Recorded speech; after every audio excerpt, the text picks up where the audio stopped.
നമ്മൾ യോഗം ആരംഭിക്കുകയാണ്. അതിഥികൾ ഒരാളൊഴികെ ബാക്കി എല്ലാവരും എത്തിയിട്ടുണ്ട്. ഉടൻ തന്നെ തുടങ്ങും.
Doctor G Madhavan Nair, Shri T P Srinivasan, doctor ഷൈജുമാർ, ഈ യോഗത്തിന്റെ അധ്യക്ഷനായ ശ്രീ എസ് ഗോപിനാഥ് വേദിയിലേക്ക് ക്ഷണിക്കുന്നു.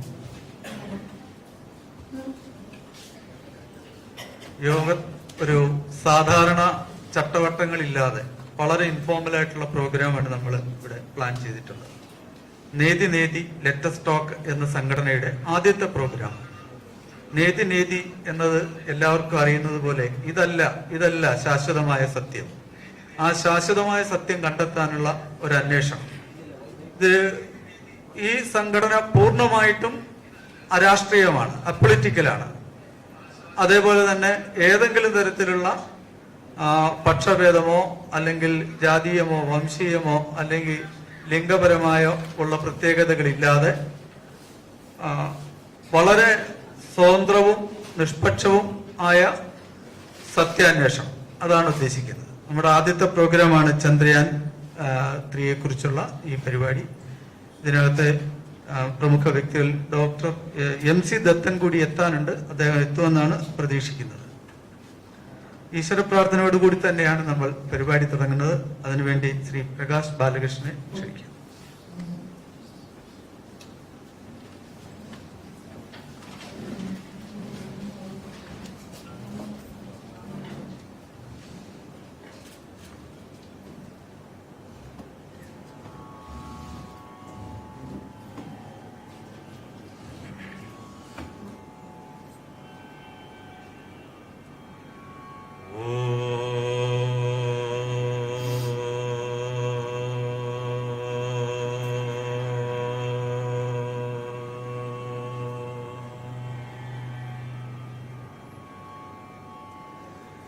വക്രതുണ്ട മഹാകായ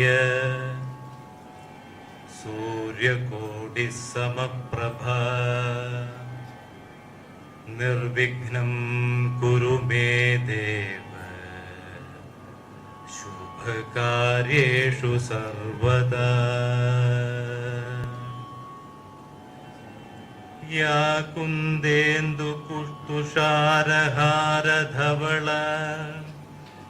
യാ ശുഭ്രവസ്ത്രാവൃത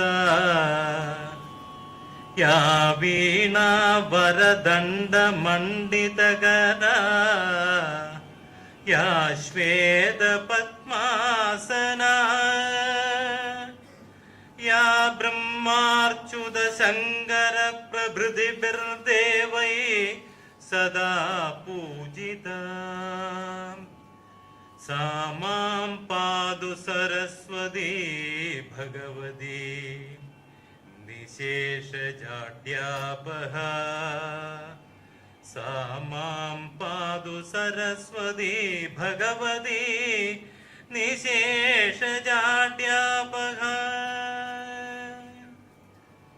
ഗുരവേ സർവലോകാനാം ഭിഷജേ ഭവരോഗിണാം നിദയേ സർവവിദ്യാനാം ദക്ഷിണാമൂർത്തയേ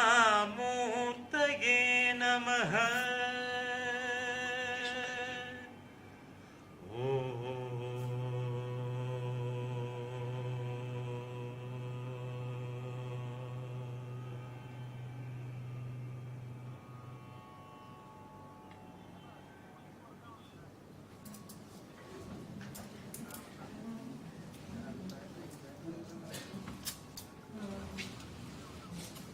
അധ്യക്ഷ ഭാഷണം ശ്രീ എസ് ഗോപിനാഥ്.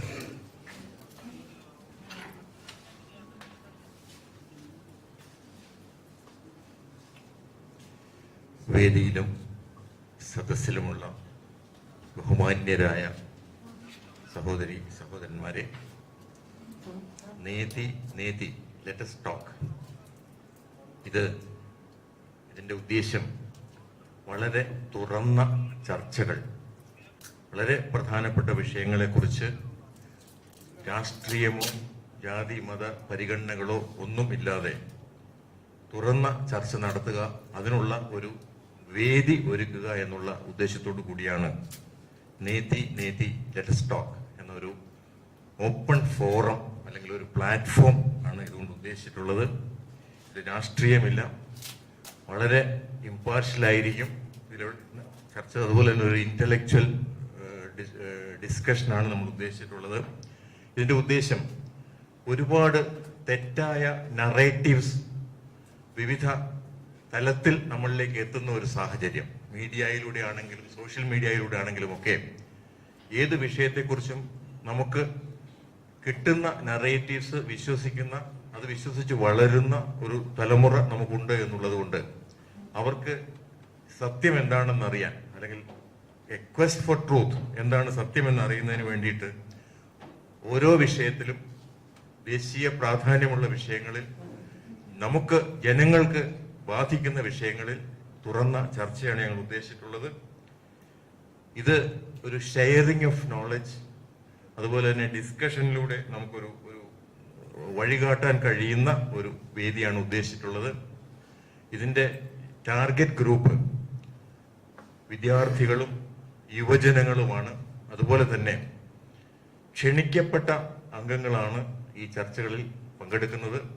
ഇന്ന് അതിൻ്റെ ആദ്യത്തെ ചർച്ചയാണ്. തുടർന്ന് അങ്ങോട്ട് എല്ലാ മാസവും ചർച്ചകൾ ഉണ്ടാകും.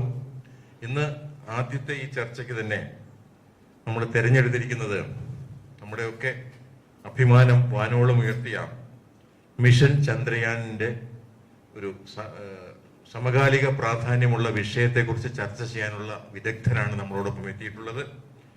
ഇന്നത്തെ വിഷയം mission Chandrayaan synergy, scope and സ്ട്രാറ്റജിയാണ്. അതിനെത്തിച്ചേർന്ന നിങ്ങളെല്ലാവരെയും ഞാൻ വളരെ ആത്മാർത്ഥതയോടെ ധന്യമായ ഈ ചടങ്ങിലേക്ക് സ്വാഗതം ചെയ്യുകയാണ്. അതോടൊപ്പം തന്നെ നമ്മളോടൊപ്പം അറിവുകൾ പങ്കുവയ്ക്കാൻ, ആശയങ്ങൾ പങ്കുവയ്ക്കാൻ നമ്മളുടെ സംശയങ്ങൾ ദൂരീകരിക്കാൻ, അതുപോലെ നമുക്ക് നല്ലൊരു ദിശാബോധവും ഉൾക്കാഴ്ചയും ഈ സ്പേസ് ടെക്നോളജിയെ കുറിച്ച്, ചന്ദ്രയാനിനെ കുറിച്ചൊക്കെ നൽകുന്നതിന് ഏറ്റവും പ്രഗത്ഭരായ ആളുകളാണ് നമ്മളോടൊപ്പം ഇന്ന് എത്തിയിട്ടുള്ളത്. ഞാൻ അവരെ വിശദമായ പരിചയപ്പെടുത്തൽ പിന്നാലെ ഉണ്ടാകും. എന്നിരുന്നാലും ഔപചാരികതയുടെ പേരിൽ ഞാൻ വളരെ ലഘുവായി ആദ്യമേ തന്നെ ഞാൻ പറയട്ടെ. പ്രിയങ്കരനായ ശ്രീ മാധവൻ നായർ സാർ, അദ്ദേഹം പരിചയപ്പെടുത്തലുകൾ ആവശ്യമില്ലാത്ത വ്യക്തിയാണെന്ന് എനിക്കറിയാം. പത്മവിഭൂഷൺ ബഹുമതി നൽകി രാഷ്ട്രം ആദരിച്ച ശാസ്ത്രജ്ഞനാണ്. റോക്കറ്റ് ടെക്നോളജിയിൽ നമ്മളുടെ ഗുരുനാഥനാണ്, അല്ലെങ്കിൽ നമുക്ക് മാർഗനിർദ്ദേശം നൽകിയിട്ടുള്ള ആളാണ്. ഒരുപാട് നേട്ടങ്ങളുണ്ട് അദ്ദേഹത്തിന്റെ റെസ്യൂമിൽ. സ്പേസ് കമ്മീഷൻ അംഗമായിരുന്നു, ഇസ്രോ ചെയർമാനായിരുന്നു, അതുപോലെ തന്നെ സെക്രട്ടറി ഫോർ സ്പേസ് ഡിപ്പാർട്ട്മെന്റിന്റെ ഗവൺമെന്റ് ഓഫ് ഇന്ത്യയുടെ സെക്രട്ടറി ആയിട്ടും അദ്ദേഹം പ്രവർത്തിച്ചിട്ടുണ്ട്. അദ്ദേഹം ഈ ചടങ്ങിൽ നമ്മളോടൊപ്പം നമ്മളിൽ ഒരാളായി പങ്കെടുക്കുന്നു. അദ്ദേഹത്തിന്റെ ആശയങ്ങളും അറിവും നമ്മളോട് പങ്കുവയ്ക്കുന്നു. അതോടൊപ്പം തന്നെ ശ്രീ ടി ശ്രീനിവാസൻ, അദ്ദേഹത്തിനെ ഞാൻ പരിചയപ്പെടുത്തുന്നത് ഈ ഒരു മുഴുവൻ കാര്യങ്ങളും പറഞ്ഞ് പരിചയപ്പെടുത്തുന്നൊന്നുമില്ല. അദ്ദേഹം ഒരു ഡിപ്ലോമാറ്റാണ്, ഒരു എഴുത്തുകാരനാണ്, വിദ്യാഭ്യാസ പ്രവർത്തകനാണ്. നമ്മുടെ ഹയർ എഡ്യൂക്കേഷൻ കൗൺസിലിന്റെ എക്സിക്യൂട്ടീവ് വൈസ് ചെയർമാനായിരുന്നു. നിരവധി വിദേശ രാഷ്ട്രങ്ങളിൽ അന്താരാഷ്ട്ര പ്രാധാന്യമുള്ള നിയോഗങ്ങൾ ഫലപ്രദമായി നിർവഹിച്ചിട്ടുള്ള ആളാണ്. യുണൈറ്റഡ് നേഷൻസ് ഓർഗനൈസേഷനിൽ നമ്മുടെ സ്ഥിരം പ്രതിനിധിയായിരുന്നു. തിരുവനന്തപുരത്ത് എലൈറ്റ് ആയിട്ടുള്ള ഒരു ഓഡിയൻസിന് അദ്ദേഹത്തിനെ ഞാൻ കൂടുതൽ പരിചയപ്പെടുത്തേണ്ട കാര്യമില്ല. അദ്ദേഹം നമ്മളോട് ഇന്ന് സംവദിക്കും. മറ്റൊരു വ്യക്തി ഇപ്പോൾ നമ്മളിവിടെ എത്തിയിട്ടുള്ളത് ഡോക്ടർ ഷൈജുമോൻ. അദ്ദേഹം ഒരു ഇക്കണോമിസ്റ്റ് ആണ്. IISTയുടെ അസോസിയേറ്റ് പ്രൊഫസറാണ്. ഇക്കണോമിക്സ് ആണ് അദ്ദേഹത്തിന്റെ വിഷയം. ഇന്ന് ഈ വേദിയിൽ അദ്ദേഹം നമ്മളോടൊപ്പം പങ്കുചേരുന്നത്, അല്ലെങ്കിൽ നമ്മളോട് പങ്കുവെക്കുന്നത് ഇതിന്റെ പിന്നിലുള്ള സാമ്പത്തിക ശാസ്ത്രത്തെക്കുറിച്ചാണ്. ബഹിരാകാശ സാമ്പത്തിക മേഖലയെപ്പറ്റി പഠനം നടത്തിയിട്ടുള്ള, പഠനം തുടരുന്ന ഒരു അനുഗ്രഹീത ശാസ്ത്രജ്ഞനാണ് അദ്ദേഹം. 35-ലേറെ അന്താരാഷ്ട്ര പ്രസിദ്ധീകരണങ്ങൾ അദ്ദേഹത്തിനുണ്ട്. അദ്ദേഹം നമ്മളോടൊന്ന് സംസാരിക്കുന്നത് തീർച്ചയായിട്ടും ഇതിന്റെ സാമ്പത്തിക വശങ്ങളെ കുറിച്ചായിരിക്കും. അതുപോലെ തന്നെ ഡോക്ടർ MC ദത്തൻ സാർ, അദ്ദേഹം ഇവിടെ എത്തും. പ്രധാനപ്പെട്ട ഒരു മീറ്റിംഗിലായതുകൊണ്ട് അദ്ദേഹത്തിന് ഇവിടെ സമയത്ത് എത്തിച്ചേരാൻ കഴിഞ്ഞില്ല. അദ്ദേഹം എത്തിച്ചേരുമെന്ന് തന്നെയാണ് ഞങ്ങളുടെ പ്രതീക്ഷ. അദ്ദേഹം സതീഷ് ധവാൻ സ്പേസ് സെന്ററിന്റെ ഡയറക്ടറായിരുന്നു, VSSCയുടെ ചെയർമാൻ, PSLVയുടെ ഡയറക്ടർ. അതുപോലെ ഇപ്പോൾ അദ്ദേഹം സംസ്ഥാന മുഖ്യമന്ത്രിയുടെ സയന്റിഫിക് അഡ്വൈസറാണ്. ചന്ദ്രയാൻ 1 പ്രോജക്റ്റ്, ഈ ചന്ദ്രയാൻ തുടങ്ങുമ്പോൾ അദ്ദേഹം അതിന്റെ പ്രോജക്ട് മിഷൻ കൺട്രോൾ ബോർഡിന്റെ ചെയർമാനായിരുന്നു. അദ്ദേഹത്തിന്റെ അനുഭവങ്ങൾ പങ്കുവയ്ക്കാനും നമുക്ക് അറിവ് പകർന്നു നൽകുന്നതിനായി ഇവിടെ എത്തും. ഇവരെല്ലാവരെയും ഞാൻ നിങ്ങൾക്ക് ഓരോരുത്തർക്കും വേണ്ടി ഹൃദയത്തിന്റെ ഭാഷയിൽ നമ്മുടെ ഈ പൊതു സമൂഹത്തിന് വേണ്ടി, വളർന്നു വരുന്ന വിദ്യാർത്ഥികൾക്ക് വേണ്ടി എല്ലാവരുടെയും പേരിൽ ഞാൻ ഔപചാരികതയുടെ പേരിൽ നമ്മളുടെ ഈ കൂട്ടായ്മയിലേക്ക് സ്വാഗതം ചെയ്തുകൊണ്ട് നിർത്തുന്നു. നിങ്ങൾക്ക് എല്ലാവർക്കും ഒരിക്കൽ കൂടി സ്വാഗതം. നന്ദി, നമസ്കാരം.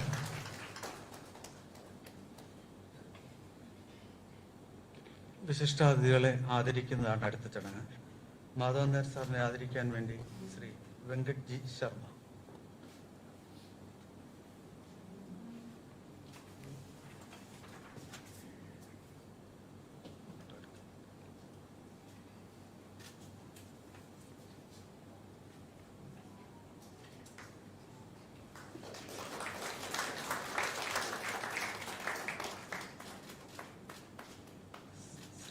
ശ്രീ ടി ശ്രീനിവാസൻ സാറിനെ ആദരിക്കാൻ വേണ്ടി ശ്രീ ആദി കേശവൻ, SBIയുടെ ചീഫ് ജനറൽ മാനേജറായിരുന്നു. വളരെ പ്രഗത്ഭനായ സാമ്പത്തിക ശാസ്ത്രജ്ഞനും എഴുത്തുകാരനും ഒക്കെയാണ്.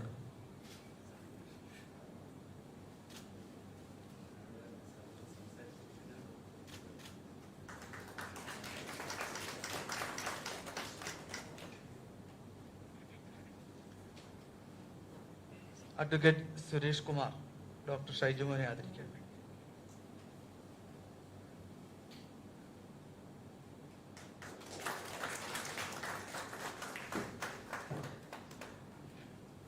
ഫോർമാലിറ്റിക്ക് വേണ്ടിയെങ്കിലും നമ്മുടെ അധ്യക്ഷനായ ഗോപി സാറിനെ ആദരിക്കാൻ വേണ്ടി ശ്രീ CK തമ്പി, ടൊയോട്ടയുടെ മുൻ MD.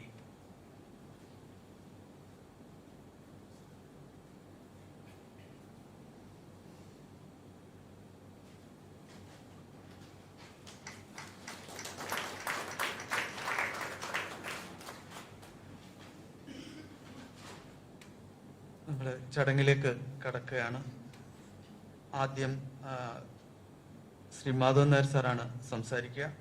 അദ്ദേഹത്തിന്റെ വിഷയം നിർന്ന ഈ മിഷന്റെ ചന്ദ്രയാൻ മിഷന്റെ ആദിത്യ വന്നിട്ടുണ്ട്. അതുപോലെ നമ്മുടെ ISROയുടെ മൊത്തം മിഷന്റെ ഫ്യൂച്ചർ, സിനർജി ആൻഡ് സ്ട്രാറ്റജി, അതിനെക്കുറിച്ചാണ് അദ്ദേഹം നമ്മളോട് സംസാരിക്കുക.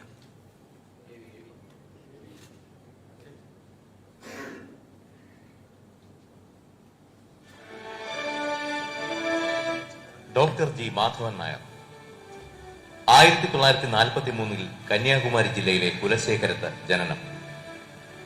തിരുവനന്തപുരം എഞ്ചിനീയറിംഗ് കോളേജിൽ നിന്ന് ബിരുദം നേടിയതിനു ശേഷം മുംബൈയിലെ ഭാഭ അറ്റോമിക് റിസർച്ച് സെന്ററിൽ പരിശീലനം നേടി. ഉപഗ്രഹ വിക്ഷേപണം നടത്തുന്ന റോക്കറ്റുകളിൽ ഗണ്യമായ നേട്ടം കൈവരിച്ച ശ്രീ മാധവൻ നായർ 1967 മുതൽ 72 വരെ പേലോഡ് ഇന്റഗ്രേഷൻ വിഭാഗത്തിന്റെ മേധാവിയായിരുന്നു. തിരുവനന്തപുരം വിക്രം സാരാഭായി സ്പേസ് സെന്ററിൽ ഇലക്ട്രോണിക് സിസ്റ്റം മേധാവി, PSLV project director, ILVP programme director, LPSC director, VSSC director എന്നീ നിലകളിലും പ്രവർത്തിച്ചു. 2003 മുതൽ 2009 വരെ അദ്ദേഹം ISRO ചെയർമാനും ബഹിരാകാശ വകുപ്പിന്റെ സെക്രട്ടറിയുമായിരുന്നു. രാഷ്ട്രത്തിനും സമൂഹത്തിനും നൽകിയ സംഭാവനകൾ കണക്കിലെടുത്ത് ഭാരത സർക്കാർ അദ്ദേഹത്തെ 1998 പത്മഭൂഷൺ ബഹുമതിയും 2009 പത്മവിഭൂഷൺ ബഹുമതിയും നൽകി ആദരിച്ചു. പ്രവർത്തന മികവും അനുഭവ സമ്പത്തും കൈമുതലാക്കിയ മാധവൻ നായരുടെ വിലപ്പെട്ട വാക്കുകൾക്ക് നമുക്ക് കാതോർക്കാം.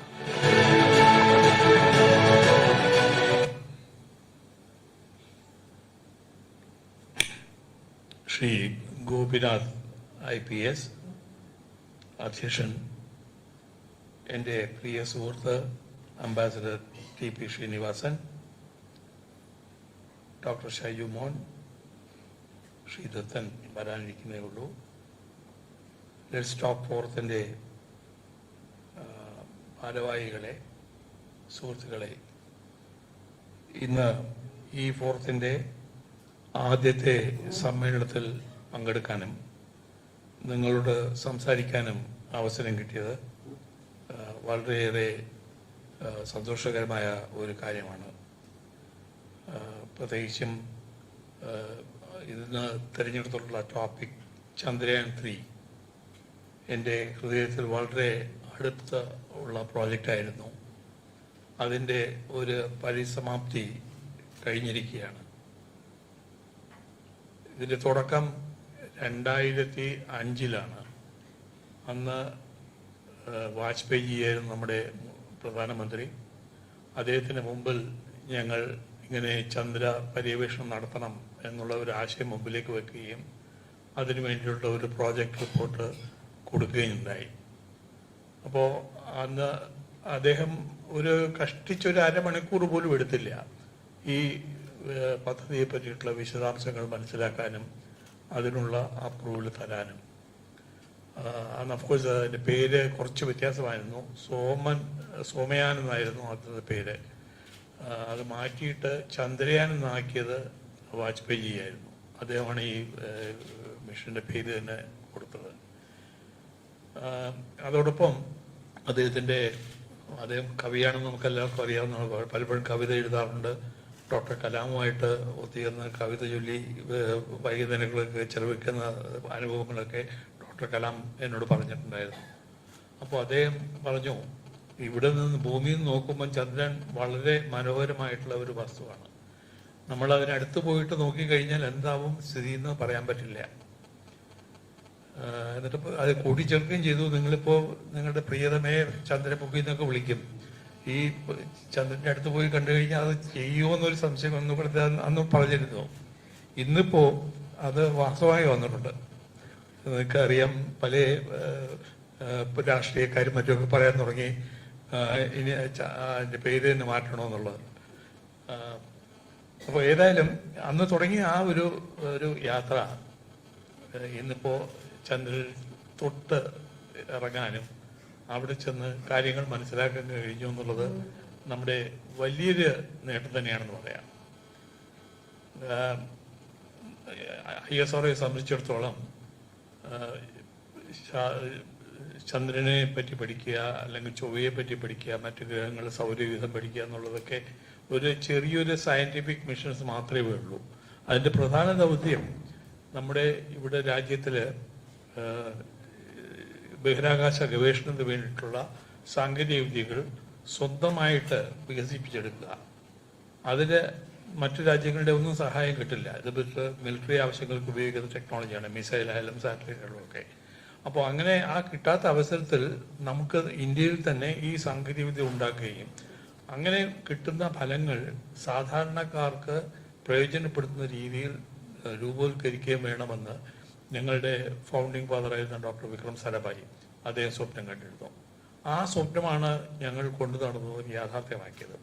ഏകദേശം ഒരു 2000 ആണ്ടായ 1960 തുടങ്ങിയ ഈ പരിപാടികൾ ഏകദേശം 2000 ആണ്ടായപ്പോഴേക്കും ഏകദേശം ഒരു പെർഫെക്ഷനിൽ എത്തിയെന്ന് തന്നെ പറയാം. നമുക്ക് വലിയ റോക്കറ്റുകൾ PSLV, GSLV തുടങ്ങിയ വലിയ റോക്കറ്റുകൾ ഉണ്ടാക്കാൻ കഴിഞ്ഞു. അതുപോലെ തന്നെ വലിയ ഉപഗ്രഹങ്ങൾ, ഭൂമിയെ നിരീക്ഷിക്കാനും കമ്മ്യൂണിക്കേഷന് വേണ്ടിയുള്ള ഉപഗ്രഹങ്ങൾ നിർമ്മിക്കാൻ കഴിഞ്ഞു. അതുപയോഗിച്ചിട്ട് വളരെ പ്രയോജനപ്രദമായിട്ടുള്ള പല പരിപാടികളും നമുക്ക് ചെയ്യാൻ കഴിഞ്ഞു. അതിൻ്റെയൊക്കെ ഫലം നമ്മുടെ ജീവിതത്തിൽ നമ്മൾ അറിയാതെ തന്നെ കടന്നുപോയിക്കൊണ്ടിരിക്കുകയാണ്. ഇപ്പോൾ കമ്മ്യൂണിക്കേഷൻ എടുത്തു കഴിഞ്ഞാൽ ഇന്ത്യയിലെ ഏത് കോണിലും നമുക്ക് ടെലിവിഷനായാലും ടെലിഫോണായാലും ഡേറ്റ ആയാലും എത്തിക്കാൻ കഴിയുന്നതാണ്. ഉപഗ്രഹങ്ങൾ വഴി ഏത് സ്ഥലങ്ങളിലും ഇത്തരം സന്ദേശങ്ങൾ എത്തിക്കാനുള്ള കഴിവ് നമുക്ക് സ്വന്തമായിട്ടുണ്ട്. ഇപ്പോൾ DTH എന്നുള്ള ആ സംവിധാനം തന്നെ അതിൻ്റെ ഒരു സ്പിൻ ഓഫാണ്. അപ്പോൾ ആ എൻ്റർടൈൻമെൻറ്റ് ഫീൽഡ് തന്നെ എന്തുമാത്രം മാറിയെന്ന് നമുക്കറിയാം. പിന്നെയുള്ളത് ഈ ഭൂമിയെ പറ്റിയുള്ള ചിത്രങ്ങൾ എടുക്കുകയും ഇവിടെയുള്ള വിഭവങ്ങളെ പറ്റി പഠിക്കുകയുമുള്ള പ്രസ്ഥാനമായിരുന്നു. റിമോട്ട് സെൻസിങ് വേണ്ടിയിട്ടുള്ള സാറ്റലൈറ്റ്. ആ ഉപഗ്രഹങ്ങൾ ആദ്യം നമ്മളിവിടെ ഉണ്ടാക്കി റഷ്യയിൽ കൊണ്ടുപോയി വിക്ഷേപിക്കുകയും അതിനുശേഷം പിന്നെ ഇവിടെ PSLV വന്നപ്പോൾ ഇവിടുന്ന് തന്നെ വിക്ഷേപിക്കുകയാണ്. അപ്പോൾ ഈ ഉപഗ്രഹങ്ങൾ വഴി നമുക്ക് ഭൂമിയിലെ കൃത്യമായിട്ടുള്ള വിവരങ്ങൾ ഓരോ ദിവസവും, പ്രത്യേകിച്ചും ഇന്ത്യയുടെ ഭൂപടത്തിന് മുകളിലുള്ള വിവരങ്ങൾ കണ്ടിന്യൂസ് ആയിട്ട് മോണിറ്റർ ചെയ്യാൻ ജിയോ സ്റ്റേഷനറി സാറ്റലൈറ്റ് വഴി കഴിയുന്നുണ്ട്. ഈ വിവരങ്ങൾ ഉപയോഗിച്ച് പല പ്രാക്ടിക്കലായിട്ടുള്ള പല പരിപാടികളും നമ്മൾ ആസൂത്രണം ചെയ്തിട്ടുണ്ട്. അത് നമുക്ക് അതിൻ്റെ പ്രയോജനം നമുക്ക് കിട്ടുന്നുമുണ്ട്. ഏറ്റവും പ്രധാനമായിട്ടുള്ളത് ഈ ഒരു സൈക്ലോൺ അല്ലെങ്കിൽ ഒരു ഹെവി റെയിൻഫോൾ വരുന്നതിന് ഒരു 48 മണിക്കൂർ മുമ്പെങ്കിലും പ്രവചിക്കാനുള്ള ഒരു സാങ്കേതിക വിദ്യ നമുക്ക് ഇവിടെ വികസിപ്പിക്കാനും അത് വിന്യസിപ്പിക്കാനും കഴിഞ്ഞിട്ടുണ്ട്. അത് കാരണം ഇത്തരം ഇവൻറ്റ്സ് വരുമ്പോൾ അവിടെയുള്ള ആളുകളെയൊക്കെ എവാക്യുവേറ്റ് ചെയ്ത് സേഫായിട്ടുള്ള സ്ഥലങ്ങളിൽ കൊണ്ടുപോകാൻ കഴിയുന്നുണ്ട്. ഇതിപ്പോൾ ഇവിടെ പ്രത്യേകിച്ചും സൈക്ലോൺ സമയത്ത് വെതർ ഫോർകാസ്റ്റിംഗും മറ്റുള്ള സംവിധാനങ്ങളൊക്കെ വളരെ കൃത്യമായി നമുക്ക് ചെയ്യാൻ കഴിയുന്നത് നമുക്ക് അഭിമാനിക്കാവുന്ന ഒരു കാര്യം തന്നെയാണ്. പിന്നുള്ളത് ഇവിടെയുള്ള എന്താ പറയുക, അഗ്രികൾച്ചർ ഫീൽഡിനെ വളരെ റെവല്യൂഷനൈസ്. അഗ്രികൾച്ചർ പ്രത്യേകിച്ച് കൃഷിയിടങ്ങളിൽ വല്ല അസുഖങ്ങൾ ബാധിക്കുന്നുണ്ടോ, കീടബാധ ഉണ്ടാകുന്നുണ്ടോ എന്നാണ് വിവരങ്ങൾ ഈ ഉപഗ്രഹം വഴി ശേഖരിക്കുകയും അതിനുവേണ്ടിയുള്ള പ്രതിവിധികൾ സമയം എത്തിച്ചു കൊടുക്കാനുള്ള ഉപദേശങ്ങൾ കൊടുക്കാനും കഴിയുന്നുണ്ട്. പിന്നെ ഇവിടെയുള്ള ലാൻഡ് യൂസ് എങ്ങനെയാണ്, വാട്ടർ റിസോഴ്സ് എങ്ങനെയാണ് ഉപയോഗിക്കുന്നത്, അതുപോലെ ഫോറസ്റ്റ് റിസോഴ്സ് എങ്ങനെ മാനേജ് ചെയ്യുന്നു, ഇതിനെപ്പറ്റിയുള്ള ഒരുപാട് വിവരങ്ങൾ ഈ റിമോട്ട് സെൻസിങ് സാറ്റലൈറ്റ് വഴി നമുക്ക് കിട്ടുന്നുണ്ട്. ഏറ്റവും വാണിജ്യപരമായിട്ട് ഇമ്പാക്റ്റ് ഉണ്ടാക്കിയിട്ടുള്ളത് ഫിഷർമാന് കൊടുക്കുന്ന അഡ്വൈസാണ്. കടലിൻ്റെ ടെമ്പറേച്ചറും വിൻഡ് കണ്ടീഷനും അവിടുത്തെ നിറവൊക്കെ നോക്കിയിട്ട് ഏത് സ്ഥലത്താണ് കൂടുതൽ മീൻ കിട്ടുക എന്നുള്ളത് പ്രവചിക്കാൻ കഴിയും. അപ്പോൾ ഫിഷർമാനെ അവിടെ നേരിട്ട് ചെല്ലുകയും പിടിക്കാൻ ഈ മീൻ കളക്ട് ചെയ്യാനും കഴിയും. അത് വെച്ച് അവരുടെ ക്യാച്ച് ഒരു 50% to 100% കൂടിയതായിട്ടാണ് അനുഭവസ്ഥർ പറയുന്നത്. ഇങ്ങനെ പല മേഖലകളിലും സാധാരണക്കാർക്ക് പ്രയോജനപ്പെടുന്ന പരിപാടികളുണ്ട്. പിന്നെ ഏറ്റവും പ്രധാനമായിട്ട് ചെയ്തത് ഞങ്ങൾ 2005-06 ആ ടൈം ഫ്രെയിമിൽ ടെലിമെഡിസിൻ, ടെലി എഡ്യൂക്കേഷൻ എന്നുള്ള സംവിധാനങ്ങൾ ഇവിടെ പ്രായോഗികമാക്കി. അതായത് അന്ന് ഇന്നത്തെ പോലുള്ള കമ്മ്യൂണിക്കേഷന് വേണ്ടിയുള്ള സംവിധാനങ്ങളൊന്നുമില്ല. ഉപഗ്രഹങ്ങളിൽ മാത്രമേ ദൂരസ്ഥലങ്ങളിൽ എത്തിക്കാൻ പറ്റുള്ളൂ. അപ്പോൾ ഒരു നല്ലൊരു ക്ലാസ് റൂം ഒരു സിറ്റിയിൽ നിന്നും റിമോട്ട് വില്ലേജിൽ എത്തിച്ചു കൊടുക്കുക, അവിടെയുള്ള കുട്ടികൾക്ക് ഒരു നല്ല അധ്യാപകൻ്റെ സേവനം ലഭ്യമാക്കുക എന്നുള്ളത് ആ എഡ്യൂക്കേഷൻ വഴി ചെയ്തത്. പിന്നെ ടെലിമെഡിസിൻ, ഒരു റിമോട്ട് ഏരിയയിൽ നിന്ന് തന്നെ ഒരു സ്പെഷ്യാലിറ്റി ഹോസ്പിറ്റലുമായിട്ട് കൺസൾട്ടേഷൻ നടത്താനുള്ള സംവിധാനം ഉണ്ടാക്കി. അന്ന് ഉണ്ടാക്കിയ ആ സാങ്കേതിക വിദ്യകൾ കോവിഡ് ടൈമിൽ നമുക്ക് വളരെ പ്രയോജനപ്പെടുകയും ഇന്നിപ്പോൾ വളരെ പോപ്പുലർ ആയിട്ടുണ്ട്. സാറ്റലൈറ്റ് മാത്രമല്ല, ഈ ഗ്രൗണ്ട് ബേസ്ഡ് ആയിട്ടുള്ള കമ്മ്യൂണിക്കേഷൻ സിസ്റ്റം എല്ലാം കൂടെ ഇൻറ്റഗ്രേറ്റ് ചെയ്തിട്ട് ഈ ടെലിമെഡിസിൻ, ടെലി എഡ്യൂക്കേഷൻ എന്നുള്ളത് നമ്മുടെ ഒരു ദൈനംദിന ജീവിതത്തിന്റെ ഭാഗമായി തന്നെ മാറിയെന്നിരിക്കുകയാണ്. ഇങ്ങനെയുള്ള പല പരിപാടികളും പ്രത്യേകിച്ചും നോക്കിക്കഴിഞ്ഞാൽ ഒന്നാമത് ഈ സാങ്കേതിക വിദ്യയിലുള്ള വൈദഗ്ധ്യം, പിന്നെ രണ്ടാമത് ഈ സാധാരണക്കാർക്ക് പ്രയോജനപ്പെടുന്ന പരിപാടികൾ ചെയ്യാൻ കഴിയുക എന്നുള്ളത് ഇന്ത്യയെ സംബന്ധിച്ചിടത്തോളം ഒരു പ്രത്യേകതയാണ്. മറ്റു രാജ്യങ്ങളൊക്കെ ഒരു കൊമേഴ്സ്യൽ ബേസിസിലാണ് ഇത്തരം കാര്യങ്ങൾ ചെയ്യുന്നത്. അപ്പോൾ അവർക്ക് പൈസ മാത്രമേ, ലാഭം മാത്രമേ നോക്കുള്ളൂ. ഇവിടെ അങ്ങനെയല്ല. സാമൂഹ്യ പ്രബുദ്ധത മുമ്പിൽ വെച്ചുകൊണ്ട് ഗവൺമെന്റിന്റെ ഫണ്ടിങ് കൊണ്ട് മാത്രം ഇത്തരം പ്രസ്ഥാനങ്ങൾ നടന്നത്. അപ്പോൾ ഈ ഫണ്ടിങ് ഉള്ളത് വളരെ കൃത്യമായിട്ട് വളരെ ചെലവ് കുറഞ്ഞ രീതിയിലാണ് നമ്മൾ ചെയ്തിട്ടുള്ളത്. ഇപ്പോൾ ഈ ചന്ദ്രയാൻ നടന്ന സമയത്ത് തന്നെ പല ചാനലുകാരും എനിക്ക് ചോദിക്കുന്നുണ്ടായി, ഒരു ഹിന്ദി മൂവി എടുക്കുന്നതിന്റെ പകുതി പൈസ പോലും നിങ്ങളുടെ ചന്ദ്രയാൻ മിഷനിലായില്ല, അത് എന്തുകൊണ്ടാണെന്നുള്ളത്. അപ്പോൾ അത്രയ്ക്ക് എഫിഷ്യൻ്റ് ആയിട്ടാണ് നമ്മൾ ആ ഫണ്ട് യൂട്ടിലൈസേഷൻ മറ്റൊക്കെ പ്ലാൻ ചെയ്തിട്ടുള്ളത്. അപ്പോൾ ഇങ്ങനെ നോക്കിക്കഴിഞ്ഞാൽ കിട്ടുന്ന പൈസ കൊണ്ട് സാധാരണക്കാർക്ക് മാക്സിമം ബെനിഫിറ്റ് കൊടുക്കുക. പിന്നെ അതിൽ കുറച്ച് ഭാഗം ഈ സയന്റിഫിക് സ്റ്റഡീസിന് മാറ്റി വെച്ചിട്ടുണ്ട്. ആദ്യം ഇവിടെ മുംബൈയിൽ നിന്ന് തുടങ്ങിയത് തന്നെ ഇവിടുത്തെ ഇക്വറ്റോറിയൽ ഇലക്ട്രോജെറ്റിനെ പറ്റി പഠിക്കാനും മാഗ്നറ്റിക് ഫീൽഡിനെ പറ്റി പഠിക്കാനുമുള്ള ഒരു തുടക്കമായിരുന്നു. പിന്നെ ഈ നക്ഷത്രങ്ങളിൽ നിന്ന് വരുന്ന എക്സ്റേസ്, ഗാമ റേസ് തുടങ്ങിയതിനെ പറ്റി പഠിക്കുകയും അതുവഴി അതിൻ്റെ ഉത്ഭവത്തെ പറ്റിയൊക്കെയുള്ള ആശയങ്ങൾ മനസ്സിലാക്കാനും ഉള്ള പരീക്ഷണങ്ങൾ നടത്തുകയുണ്ടായി. അതിൻ്റെ തുടർച്ചയായിട്ട് ചില ഉപഗ്രഹങ്ങൾ നമ്മൾ വിക്ഷേപിക്കുകയുണ്ടായി. ഏറ്റവും അവസാനം ചെയ്തത് ആസ്ട്രോസാറ്റ് എന്ന് പറഞ്ഞിട്ട്, ഇത് ഓർബിറ്റിൽ ഒരു ടെലസ്കോപ്പ് ഭൂമിക്ക് ചുറ്റും സഞ്ചരിക്കുന്ന ആ ടെലസ്കോപ്പ് ഒരു തടസ്സവുമില്ലാതെ മറ്റു ഗ്രഹങ്ങളെയും ഈ നക്ഷത്ര സമൂഹങ്ങളെയും ഒക്കെ വീക്ഷിക്കാനുള്ള സംവിധാനം ഉണ്ടാക്കുകയും അതിൽ നിന്നുള്ള വിവരങ്ങൾ ശേഖരിക്കാനുള്ള എക്സ്പെരിമെന്റ് ചെയ്യുകയുണ്ടായി. അതിൻ്റെയൊക്കെ കണ്ടിന്യൂഷനായിട്ടാണ് ഈ പ്ലാനറ്ററി എക്സ്പ്ലോറേഷൻ എന്ന ആശയം മുമ്പിലേക്ക് വെക്കുകയും ഇവിടെ വിക്രം സാരാഭായി സ്പേസ് സെന്ററിലാണ് അതിന് തുടക്കം. ഇവിടെ ഒരു ഡോക്ടർ ആദിമൂർത്തി എന്നുള്ള ഒരു ശാസ്ത്രജ്ഞൻ ഉണ്ടായിരുന്നു. അദ്ദേഹം പോളാർ സാറ്റലൈറ്റ് ലോഞ്ച് വെഹിക്കിളിന്റെ മിഷൻ കാൽക്കുലേഷനും അതൊക്കെ നടത്തുന്ന ഒരു വ്യക്തിയാണ്. അദ്ദേഹം വളരെ കൃത്യമായിട്ട് തന്നെ ഈ ചെറിയ റോക്കറ്റ് ഉപയോഗിച്ചിട്ട് അമേരിക്കക്കാർ വലിയ വലിയ റോക്കറ്റുകൾ, സാറ്റേൺ, അതുപോലെ സോയൂസ്, റഷ്യക്കാരുടെ വാഹനം, അത്ര വലിയ വാഹനങ്ങൾ ഉപയോഗിച്ചിട്ടാണ് ചന്ദ്രനിൽ പോയിരുന്നത്. നമ്മുടെ ഈ ചെറിയ PSLV കൊണ്ട് എങ്ങനെ ചന്ദ്രനിലെത്താം എന്നുള്ളത് അദ്ദേഹം കൃത്യമായിട്ട് കമ്പ്യൂട്ടർ സിമുലേഷൻ വഴി തെളിയിക്കുകയുണ്ടായി. ആ ആശയം അന്ന് ഡോക്ടർ കസ്തൂരിരംഗനായിരുന്നു ചെയർമാൻ, അദ്ദേഹത്തിന് മുമ്പിൽ വയ്ക്കുകയും അദ്ദേഹം വളരെ സ്വാഗതം ചെയ്തു. എന്നിട്ട് ഇന്ത്യൻ നാഷണൽ സയൻസ് കോൺഗ്രസിൽ ഇത് അദ്ദേഹം അനൗൺസ് ചെയ്തു, ഇങ്ങനെ ഒരു കപ്പാസിറ്റി ഉണ്ട്. അപ്പോൾ സയന്റിസ്റ്റിനോട് ചോദിച്ചു, നിങ്ങൾക്ക് ആർക്കെങ്കിലും ഇൻട്രസ്റ്റ് ഉണ്ടോ, നിങ്ങൾക്ക് എന്തെങ്കിലും ആശയങ്ങളുണ്ടോ, ഈ ചന്ദ്രനിൽ പോയി കഴിഞ്ഞാൽ എന്ത് പഠനം നടത്താമെന്നൊക്കെ. അപ്പോൾ അങ്ങനെയുള്ള ഒരുപാട് ആശയങ്ങൾ ആ ഫോറത്തിൽ കൂടെ കളക്ടുകയും അതിൻ്റെയൊക്കെ ഫലമായിട്ടാണ് ഈ ചന്ദ്രയാൻ പ്രോജക്ട് റിപ്പോർട്ട് ഉണ്ടാക്കുന്നത്. അപ്പോൾ നമ്മൾ ഡോക്ടർ സാരാഭായിയുടെ വിഷന് കുറച്ച് വിപരീതമായിട്ട് അദ്ദേഹം പറഞ്ഞത് ഇത്തരമുള്ള പ്ലാനറ്ററി എക്സ്പ്ലോറേഷനോ ആളുകളെ ചന്ദ്രനിലിറക്കുക നമ്മുടെ അജണ്ടയിലില്ല, സാധാരണക്കാരുടെ പ്രയോജനം മാത്രമേ ഉള്ളൂ. അപ്പോൾ അതിൽ നിന്ന് കുറച്ച് ഡീവിയേറ്റ് ആയിട്ടുള്ള ഒരു പ്രോഗ്രാമാണ് ഈ ചന്ദ്രയാൻ വഴി നമ്മൾ തുടങ്ങി വെച്ചത്. അന്നത്തെ ചന്ദ്രയാൻ വളരെ വലിയൊരു വിജയമായിരുന്നു. സാധാരണ ചന്ദ്രദൗത്യങ്ങളൊക്കെ എടുത്തു കഴിഞ്ഞാൽ 60% മുകളിൽ പരാജയങ്ങളാണ് ഉണ്ടായിട്ടുള്ളത്. ഈ അമേരിക്കക്കാരുടെ ആയാലും റഷ്യക്കാരും പ്രധാനമായിട്ടും ഉണ്ടായിരുന്നു, ചൈനക്കാരും അതിന് പുറകിലുണ്ട്. അപ്പോൾ ഈ രാജ്യങ്ങൾക്കൊക്കെ വളരെയേറെ പരാജയങ്ങൾ നേരിട്ട അവസരത്തിലാണ് നമ്മൾ ചന്ദ്രനിലേക്ക് ആദ്യത്തെ ഉപഗ്രഹം അയക്കുന്നത്. അത് കൃത്യമായിട്ട് ആ നിശ്ചയിച്ച സമയത്ത് അവിടെ എത്തുകയും അത് ചന്ദ്രന് ചുറ്റു പോവുകയും അതിനവിടെയുള്ള ചിത്രങ്ങൾ എടുക്കുകയും നമുക്ക് അയച്ചു തരികയും ചെയ്തു. അത് ലോകത്തിലെ തന്നെ ആദ്യത്തെ ഒരു നേട്ടമാണെന്ന് തന്നെ പറയാം. 2008 അത് ചെയ്യുണ്ടായി. അപ്പോൾ അതിൽ അഫ്കോഴ്സ് അന്ന് ഡോക്ടർ കലാം പ്രസിഡന്റായ സമയത്ത് സജസ്റ്റ് ചെയ്തായിരുന്നു നമ്മൾ ഇത്രയും ദൂരം പോകുമ്പോൾ നമ്മുടെ പതാക അവിടെ സ്ഥാപിക്കണമെന്ന്. അപ്പം ഞാൻ പറഞ്ഞു അത് അത്ര എളുപ്പമുള്ള കാര്യമല്ല, അതിനുള്ള സാങ്കേതികവിദ്യ നമ്മുടെ ഇല്ല. പക്ഷെ അദ്ദേഹം തന്നെ ഒന്ന് സജസ്റ്റ് ചെയ്തു, നമ്മളെ ഒരു കല്ലെറിയുന്നത് പോലെ ഉപഗ്രഹത്തിൽ നിന്ന്, ഉപഗ്രഹം 100 കിലോമീറ്റർ മുകളിൽ നിൽക്കുകയായിരിക്കും, അവിടെ നിന്നും ഈ പതാക ചന്ദ്രന്റെ പുറത്തേക്ക് ഇടുക.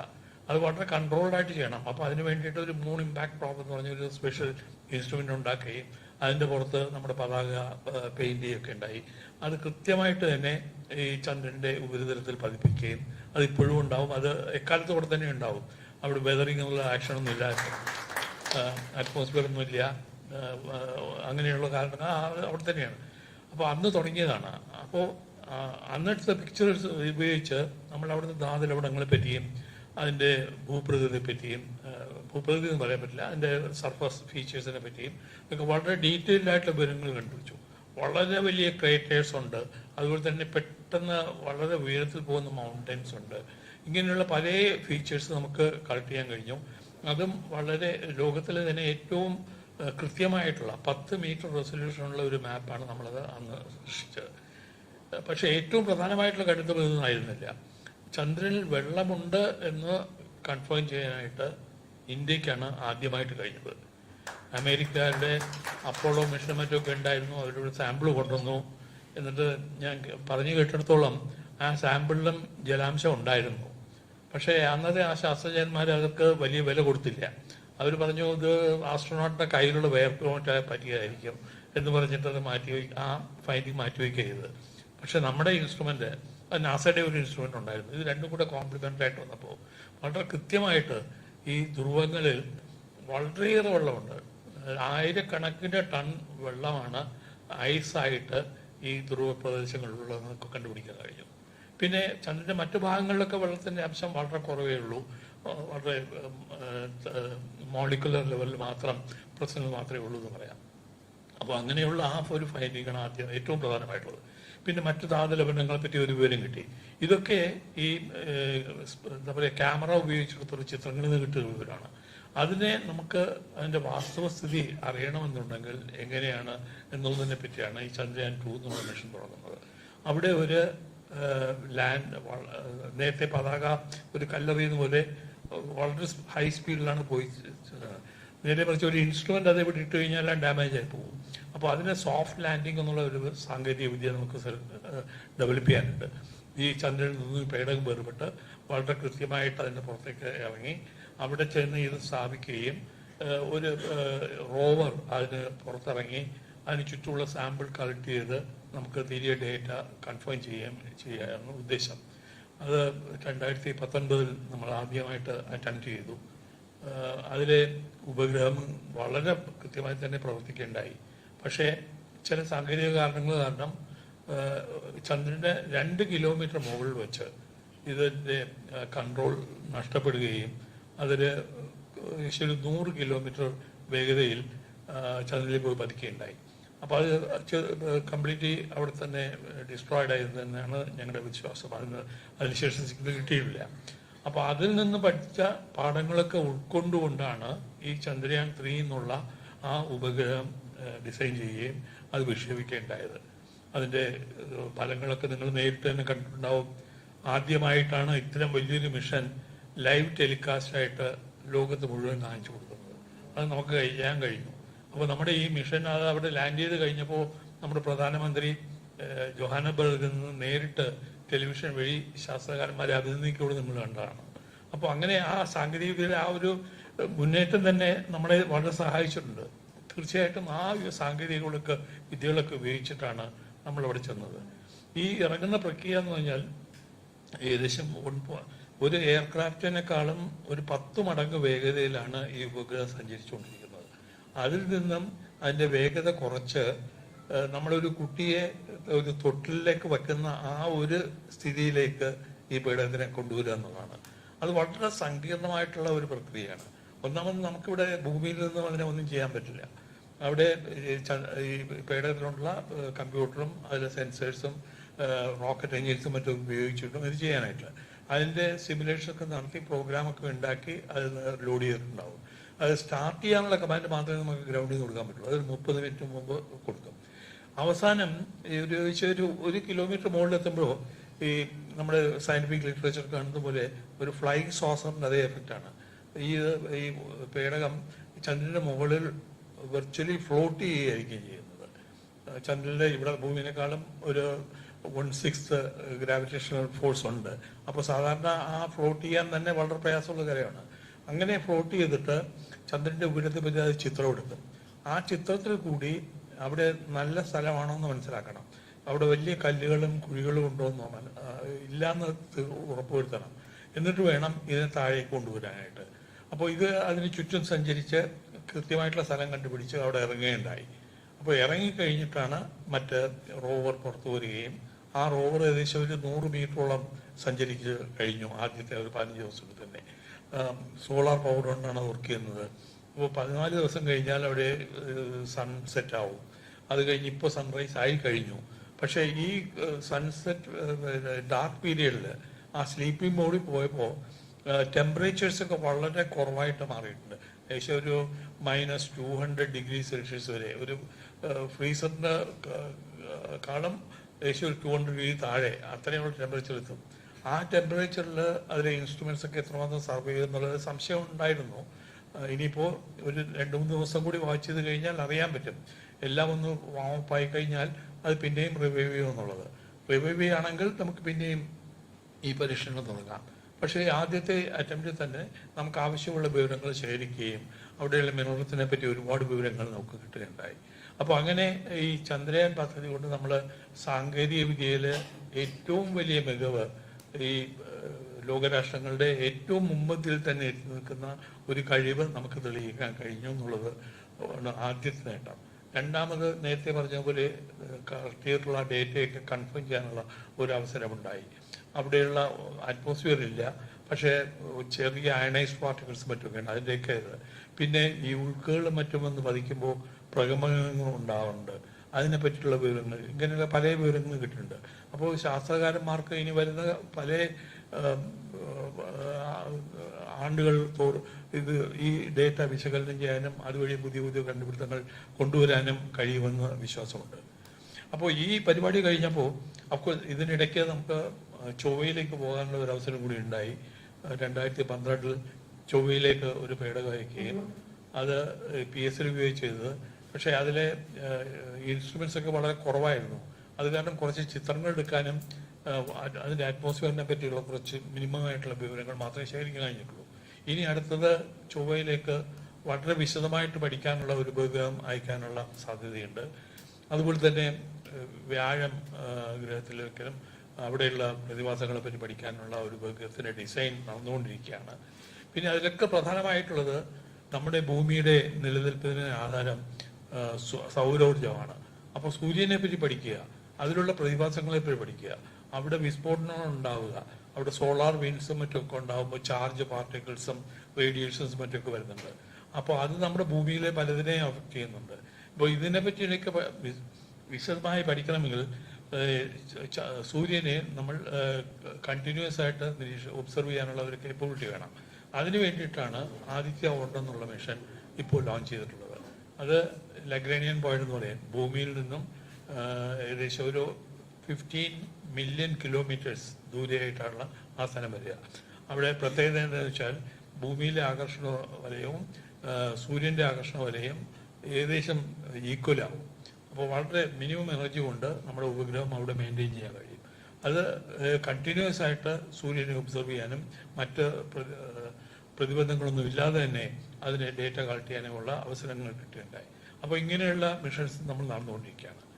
പിന്നെ ഏറ്റവും പ്രധാനമായിട്ടുള്ളത് നമ്മളിപ്പോൾ ലോകരാഷ്ട്രങ്ങളെ അപേക്ഷിച്ച് നോക്കുമ്പോൾ ഈ മനുഷ്യനെ ഭൂമിക്ക് പുറത്തേക്ക് അയക്കാനുള്ള കഴിവ് നമുക്കിപ്പോഴും സ്വായത്തമായിട്ടില്ല. രാകേഷ് ശർമ്മ വളരെ കാലം മുമ്പ് റഷ്യയുടെ പേടകത്തിൽ പോയി. ഇപ്പോൾ അടുത്ത കാലത്ത് നമ്മുടെ പ്രൈം മിനിസ്റ്റർ അമേരിക്കയിൽ പോയപ്പോൾ നമ്മുടെ ഒരു ആസ്ട്രോണോട്ടിനെ USA നാസയുടെ വെഹിക്കിളിൽ കൊണ്ടുപോകാനുള്ള ഒരു കരാറിൽ ഒപ്പിട്ടിട്ടുണ്ട്. പക്ഷേ നമ്മുടേതായിട്ടുള്ള ഒരു പേടകത്തിൽ ഭൂമിക്ക് ചുറ്റും കൊണ്ടുപോകാനുള്ള കഴിവ് നമുക്ക് നേടണമെന്നുണ്ട്. അതിനു വേണ്ടിയിട്ടാണ് ഗഗൻയാൻ എന്നുള്ള ഒരു പ്രധാന പദ്ധതി ഇപ്പോൾ പുരോഗമിച്ചുകൊണ്ടിരിക്കുന്നത്. അത് ഏകദേശം പകുതിയായി എന്ന് പറയാം. അടുത്ത 1-2 കൊല്ലത്തിനുള്ളിൽ നമ്മുടെ ആസ്ട്രോനോട്ട്സ് നമ്മുടേതായിട്ടുള്ള പേടകങ്ങളിൽ GSLV റോക്കറ്റിൽ തന്നെ കയറി ഭൂമിക്ക് ചുറ്റും സഞ്ചരിക്കുകയും അവിടെ നിന്ന് സേഫായിട്ട് തിരികെ വരികയും ചെയ്യും. അതൊരു തുടക്കം മാത്രം. അത് കഴിഞ്ഞ് അവിടെ നിന്ന് ചന്ദ്രനിലേക്ക് പോകാനും ചൊവ്വയിലേക്ക് പോകാനും കൂടുതൽ പവർഫുള്ളായിട്ടുള്ള റോക്കറ്റുകൾ വേണം. അതിനുള്ള ഡിസൈൻസും മറ്റുമൊക്കെ ഇപ്പോൾ നടന്നുകൊണ്ടിരിക്കുകയാണ്. തീർച്ചയായിട്ടും വരും കാലങ്ങളിൽ അത്തരം ശേഷി നമുക്കുണ്ടാവും. ഏകദേശം ഒരു 10 കൊല്ലത്തിൽ നമുക്ക് മറ്റു ഗ്രഹങ്ങളിൽ നമ്മൾ മനുഷ്യരെ ഇറക്കാൻ കഴിയും എന്നുള്ള ഒരു വിശ്വാസം കൂടി സ്പേസ് പ്രോഗ്രാമിനുണ്ട്. തീർച്ചയായിട്ടും ഇതുവരെയുള്ള കഴിഞ്ഞ 5 പതിറ്റാണ്ട് ഉള്ള ആ ഒരു അനുഭവം വെച്ച് നോക്കുകയാണെങ്കിൽ തീർച്ചയായിട്ടും അത് സാധ്യമാവുന്നതാണ്. നമ്മുടെ രാജ്യത്തിന് അത് അഫോർഡ് ചെയ്യാൻ പറ്റുന്നതാണ്, നമ്മുടെ രാജ്യത്തിന് ആവശ്യമുള്ളതുമാണ്. ആ ഒറ്റ കാരണം കൊണ്ട് മാത്രം സ്പേസ് പ്രോഗ്രാമിന് ഗവൺമെൻറ് ഇതും വളരെയേറെ സപ്പോർട്ട് കിട്ടുന്നത്. ആദ്യമേ തുടക്കം മുതൽ തന്നെ പണ്ഡിറ്റ് ജവഹർലാൽ നെഹ്റുവിൻ്റെ കാലത്താണ് ഇവിടെ തുമ്പയിൽ എക്സ്പീരിയൻസ് തുടങ്ങുന്നത്. അതിനുശേഷം മാഡം ഗാന്ധിയുടെ സമയത്തുണ്ടായിരുന്നു, വാജ്പേയിജിയുടെ സമയത്ത് ഞാൻ പറഞ്ഞു, മൻമോഹൻജി, അത് കഴിഞ്ഞപ്പോൾ മോഡിജി, ഇവരെല്ലാവരുടെയും നേതൃത്വത്തിലുള്ള അവരെല്ലാവരും ഈ സ്പേസ് പ്രോഗ്രാമിന് വേണ്ടി വളരെ സപ്പോർട്ടീവ് ആയിരുന്നു, വളരെ എൻകറേജ്മെൻറ്റ് കൊടുത്തിട്ടുണ്ട്. അതിൻ്റെയൊക്കെ ഫലമായിട്ടാണ് നമുക്കിപ്പോൾ ലോകരാഷ്ട്രങ്ങളുടെ മുൻനിരയിലെത്തിക്കാൻ കഴിഞ്ഞിട്ടുള്ളത്. തീർച്ചയായിട്ടും നമുക്ക് എല്ലാവർക്കും, ഭാരതത്തിൽ എല്ലാവർക്കും അഭിമാനിക്കാൻ കഴിയാവുന്ന ഒരു നേട്ടമാണ് ഈ ചന്ദ്രയാൻ കൂടി നമ്മൾ ഈ നാഴികക്കല്ലിൽ കൂടി നമ്മൾ ലോകത്തിന് തെളിയിച്ചു കൊടുത്തിട്ടുള്ളത്. നമസ്കാരം.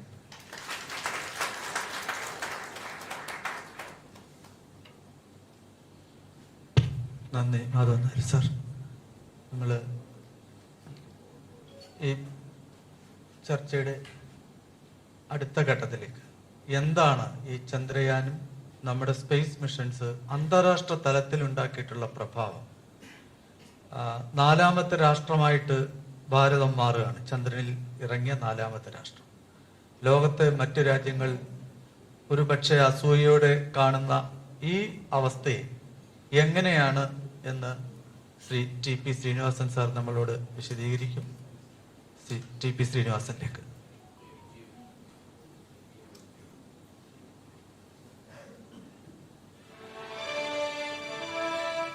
ശ്രീ ടി.പി. ശ്രീനിവാസൻ 1944 കായംകുളത്ത് ജനനം. 1967 IFS നേടി പരിശീലനത്തിന് ശേഷം കേന്ദ്ര മന്ത്രാലയത്തിലും മോസ്കോ ഇന്ത്യൻ നയതന്ത്ര കാര്യാലയത്തിലും പ്രവർത്തിച്ചു. തുടർന്ന് ഹൈ കമ്മീഷണറായി ഫിജിയയിലും ദക്ഷിണ പസഫിക്കിലും പ്രവർത്തിച്ച അദ്ദേഹം കെനിയ, ആസ്ട്രിയ, സ്ലോവേനിയ തുടങ്ങിയ സ്ഥലങ്ങളിൽ അംബാസഡറായി. അമേരിക്കയിൽ ഇന്ത്യൻ ഡെപ്യൂട്ടി അംബാസഡറായി ശ്രീ ടി.പി. ശ്രീനിവാസൻ ചുമതല വഹിച്ചു.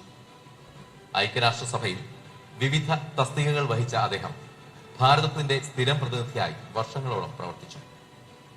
നയതന്ത്ര വിദഗ്ധൻ, വിദേശകാര്യ വിദഗ്ധൻ എന്നീ നിലകളിൽ ശ്രദ്ധേയമായ പ്രവർത്തനം കാഴ്ചവെച്ച അദ്ദേഹം കേരളത്തിന്റെ ഉന്നത വിദ്യാഭ്യാസ രംഗത്ത് പരിവർത്തനം സൃഷ്ടിച്ച മഹത് വ്യക്തി കൂടിയാണ്. സംസ്ഥാന ഉന്നത വിദ്യാഭ്യാസ കൗൺസിലിന്റെ സ്ഥാപക എക്സിക്യൂട്ടീവ് വൈസ് ചെയർമാനായിരുന്ന അദ്ദേഹം നിരവധി പുസ്തകങ്ങളുടെ രചയിതാവും ശ്രദ്ധേയനായ ലേഖകനും കൂടിയാണ്. അനുഭവ സമ്പത്തിന്റെ വാഗ്ധോരണികൾ കൊണ്ട് ഈ വേദിയെ അലങ്കരിക്കാൻ ശ്രീ ടി.പി. ശ്രീനിവാസനെ ആദരപൂർവ്വം ക്ഷണിക്കുന്നു.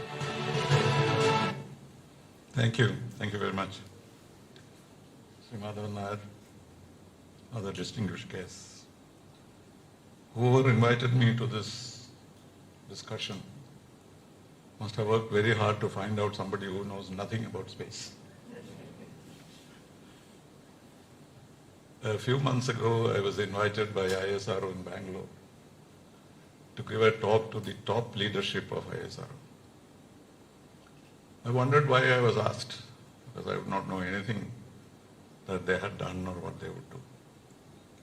So I called my talk, my encounters with space. Some stories. And somehow I realized that most of these people did not know these stories. So I realized that this is a very good way to address space scientists and tell them my experience with space, which has nothing to do with science. I told them about the early days when we used to see rockets being carried by bullock carts and cycles. This was a fascinating thought I had as a small boy. And I realized how clever these scientists are. These rockets are supposed to fly at such speed. But what is the hurry till it reaches the launching pad? Very sensible, isn't it? They did not think that it should go on a fast car or a fast... It's all right, 3 days, 4 days they can take the rocket for launching, and then it picks up speed. So I thought this is very wise and very economical. And that is probably the secret of the origins of space flight, which, as they said, our flights are cheaper than a movie on space flights done in Hollywood. Then the second encounter with space was, of course, like for most of you, it was Gagarin's flight. I'm sure I'm probably the oldest here, but many of you may not know about it. But that made a tremendous impact as a young man. But what happened in Trivandrum was something very interesting. People were talking about the greatness of having all this. But Dr. Ayyappa Panikkar, who was my professor, wrote a poem. I don't know how many of you have heard about it or read it. And that was a new vision. Because Dr. Ayyappa Panikkar started by saying, Hey Gagarin, Gaganacharin, Pathiganenil Vittumarin. I don't know how many of you know.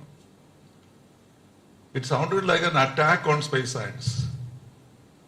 Because he said, what have you done? He's addressing it to Gagarin and says, you know, we poets have been nursing a vision of the place up there.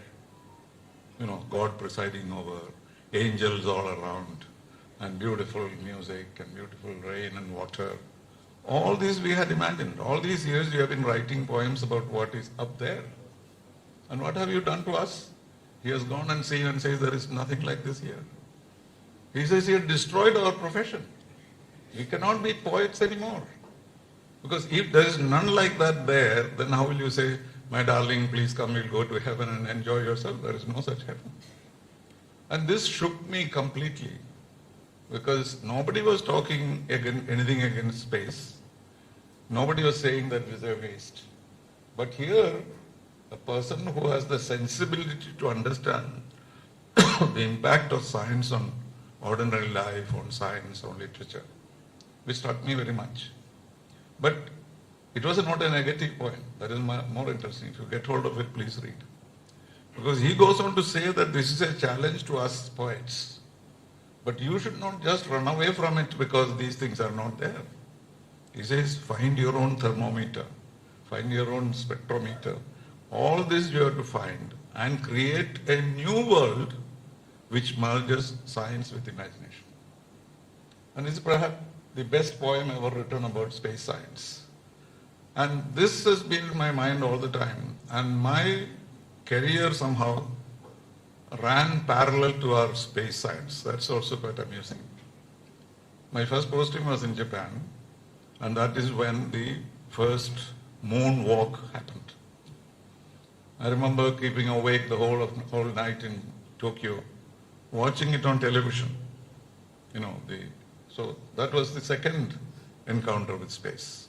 And there again I was thinking at that time, and this way the leap, one giant leap for mankind. By the time I grow, what kind of science will we have? What kind of life will we have? What kind of poetry we will have? So this growth of India as a space power had a lot of things to do with my own development as a diplomat. Because though we do not use science or technology, unless you know what your country is capable of, you will not have the confidence to speak about it to others. And that is what we talk about, the soft power, or now called the smart power. So even without knowing science or technology, we were able to build ourselves into some kind of a confidence that our nation is growing. It was not well recognized, or people did not take any notice of what happened. But in ourselves as Indian diplomats, we started feeling that we are aiming to the moon, aiming to the space, and therefore we should have the strength and the courage to stand up to the challenges of international diplomacy. And this is something very significant, I would say, because if we feel that we have nothing, then we will not feel confident enough. In 1970, for example, when I was in Tokyo, we had an Expo 70 in Osaka. And do you know what we had in our pavilion? Not even a computer, not even an electric switch. We had a white tiger. That was all. A white tiger and some beautiful young women serving Darjeeling tea in beautiful saris. That's all that the Indian pavilion had. Every other pavilion had computers, magic, everything was there. But the largest number of people visited the Indian pavilion. And the scientists may have felt that, what is this we are showing here? But that was enough. The Darjeeling tea and the white tiger made a bigger impact than many of the computers and laser shows which are all available. So there again, you are comparing this, but the point is at the back of our mind we know that this is not that we have the capacity to go forward, and that is the kind of challenge we had. Then of course, sure enough, I went to Moscow from there. Again, another encounter with space. Aryabhata was launched at that time in Moscow. I know every one of our top scientists of that time, Professor Dhawan, Professor U.R. Rao, they were all coming in and out of our house in Moscow. And that was a fascinating experience, meeting them, talking to them. And even then, they would say, this is not a such great achievement, they would tell us. But the prospects of it and the kind of the paths that we have taken is important. So Aryabhata was probably a toy compared to what we do today. But the kind of confidence that we got, we were serving in a superpower, but we felt strong enough to deal with the superpower because we had this potential. And the Soviet enthusiasm for India's development of space was also very exciting, because most other countries may have, dismissed it as some kind of a, small game. But Soviet Union kept encouraging us and kept telling us that this is a small step, but it may lead to much greater adventures from us. And then I went to New York, and as it happened, Kalpana Chawla was going to space at that time. And for some odd reason, I was asked by the government of India to go and see off Kalpana Chawla in Florida, just to represent the government of India. And there was an amusing experience of NASA at that time. By the time we arrived, the flight was late. American flights are always late. And by the time we reached the launching space, Kalpana had already gone into the module. She was inside, so there was no way of our shaking hands with her. But we were taken to the head of NASA's office, and he said, don't worry, don't be disappointed. You can talk to her on the phone. So we were placed in a room, and the head of NASA was in another room. And he talked to her and said, there are some people from the government of India, would you like to speak to her? She said, oh, delighted, etc. And he came into her room and said, please speak. She's on the line. So I said, hello, Kalpana. No reaction. Hello. So after some time, everybody was a bit panicky. How can this happen in NASA? Phone cannot work. So we tried, and the head of the NASA was, the administrator as he's called, he's very upset. He said, no, I was talking to her just now from my room. So try again. So he went in and came back. And I cannot imagine the embarrassment that this gentleman had, that we were not able to speak to her. But I had a very clever space scientist with me. He was the attaché in the embassy. What he did was, he looked under the table. Okay, he went under the table and said, what has happened? And somebody had neatly disconnected the wire from the mic. Obviously, it was the sweeper in the morning. She pulled it out, cleaned it, and forgot to put it in. And it was connected. And then they said, look at the space scientist of India. Only he could find this. So you can imagine the connection. He had nothing to do with space science, but common sense. So I often tell, like the stories when our chief minister got the mic man, not the mic man, the mic itself arrested. I said, this is nothing strange. If it can happen in NASA,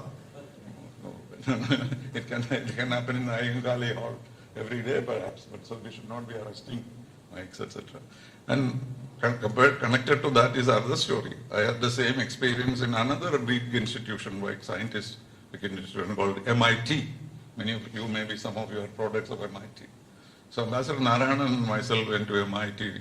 He was giving a lecture and I just accompanied him. And everything was beautiful, big reception. We all sat down. The mic was check 20 times. And Ambassador Narayanan walked up to the mic. He said, hello. No sound. Nothing. So everybody started running up. This is MIT, don't forget that. And then somehow it was fixed, and Ambassador Narayanan was great. So he went up to them and said, please don't be disappointed. Don't worry about this. This happens in my village, Uravur, every day. But only one difference. When this happens there, people say this is wretched third world technology. I cannot say that to you, so I would say this is a normal technological glitch, he said. And everybody felt comfortable about it because he said this happens in my country every day, which is very true. But that is, by the way, it has nothing to do with space. But then I had other amusing experiences with space science. And Mr. Madhavan just spoke about Rakesh Sharma's flight. But many of you may not know how Rakesh Sharma's flight was delayed by 3 years because of a peculiar position that one of our prime ministers took. So we were in Moscow with Mr. Morarji Desai, of all people.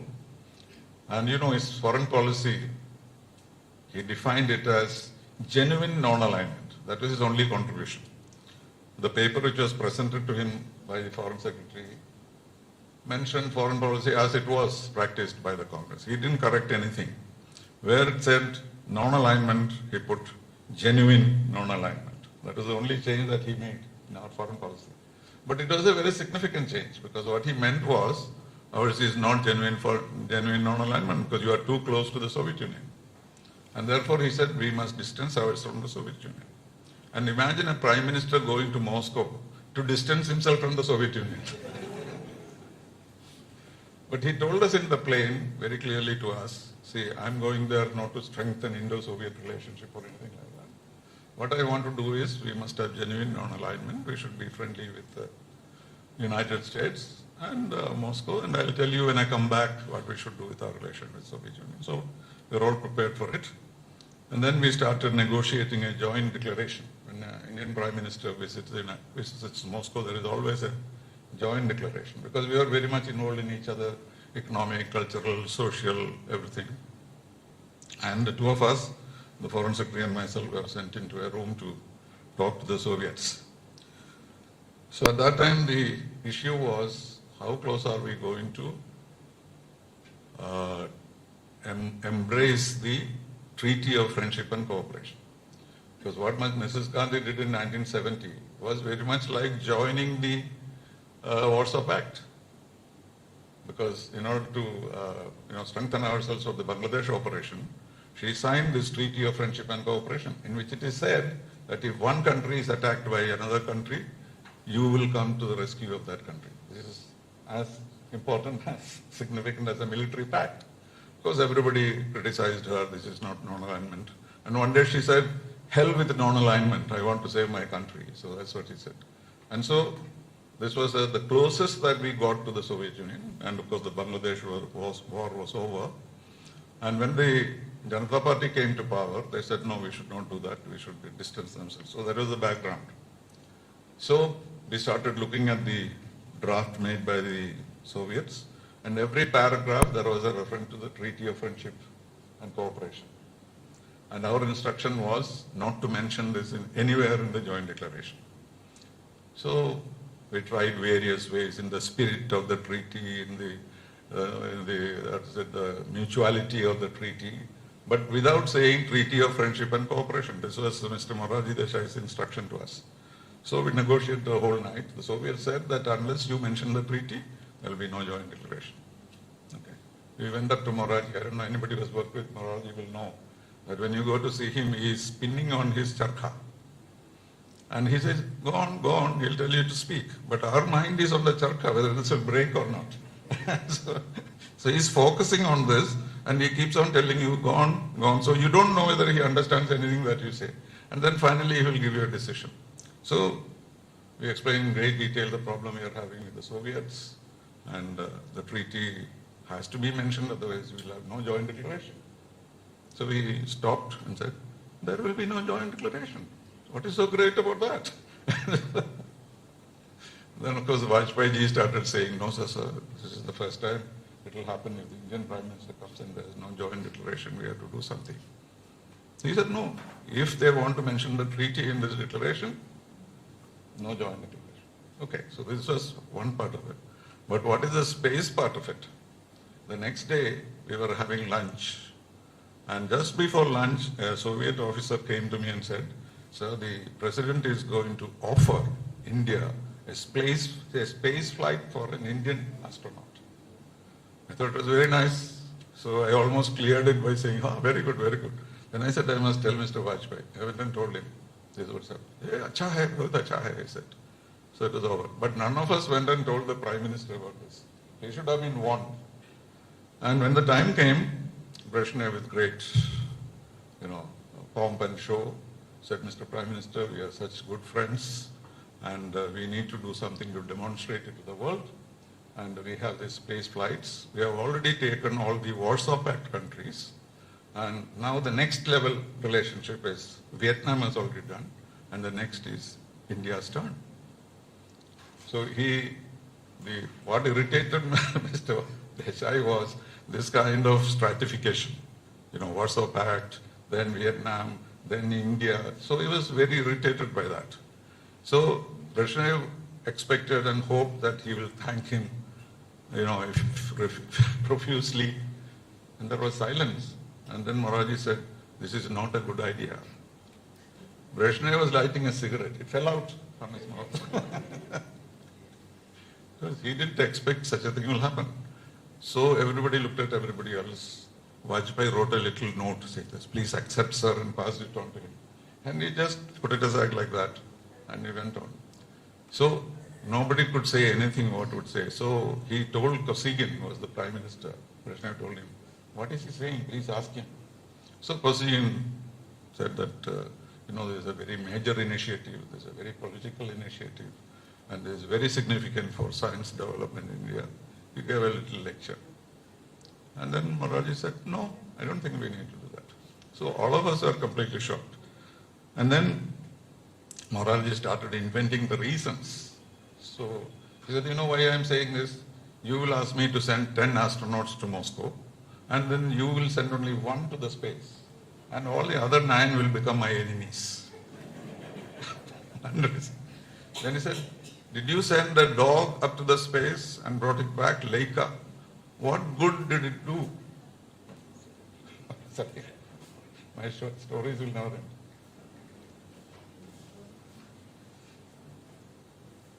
So what benefit did that dog get by flying? So similarly, if I send Leica, he said Leica did not benefit by it. So if I send an Indian astronaut, what benefit will he get? So this kind of various arguments he put forward. Nobody was convinced, but the whole visit was destroyed by this because the Soviets were very insulted by this thing, and then they dropped it. So then, after Mrs. Gandhi came back to power 3 years later, the Soviets proposed to Mrs. Gandhi, and Mrs. Gandhi accepted it and approved it, and that is how Rakesh Sharma went to space. And this is something which is not very well known. Maybe our space science was put back by about 3 years by Mr. Moraji Desai's peculiar ideas. So, well, I'm not going to go to all these stories. And finally, I landed up in Vienna, as luck would have it. And that is where Mr. Madhav Nair comes in. Because as you may know, the United Nations Outer Space Committee is located in Vienna. And I was the ambassador to the committee. And therefore, I had to do a lot of work in relating to space. And I worked with 3 ISRO chairmen. And the last one being Mr. Madhav Nair himself. He was my classmate in college. So that this technology, I can't switch it off. No, this is my watch.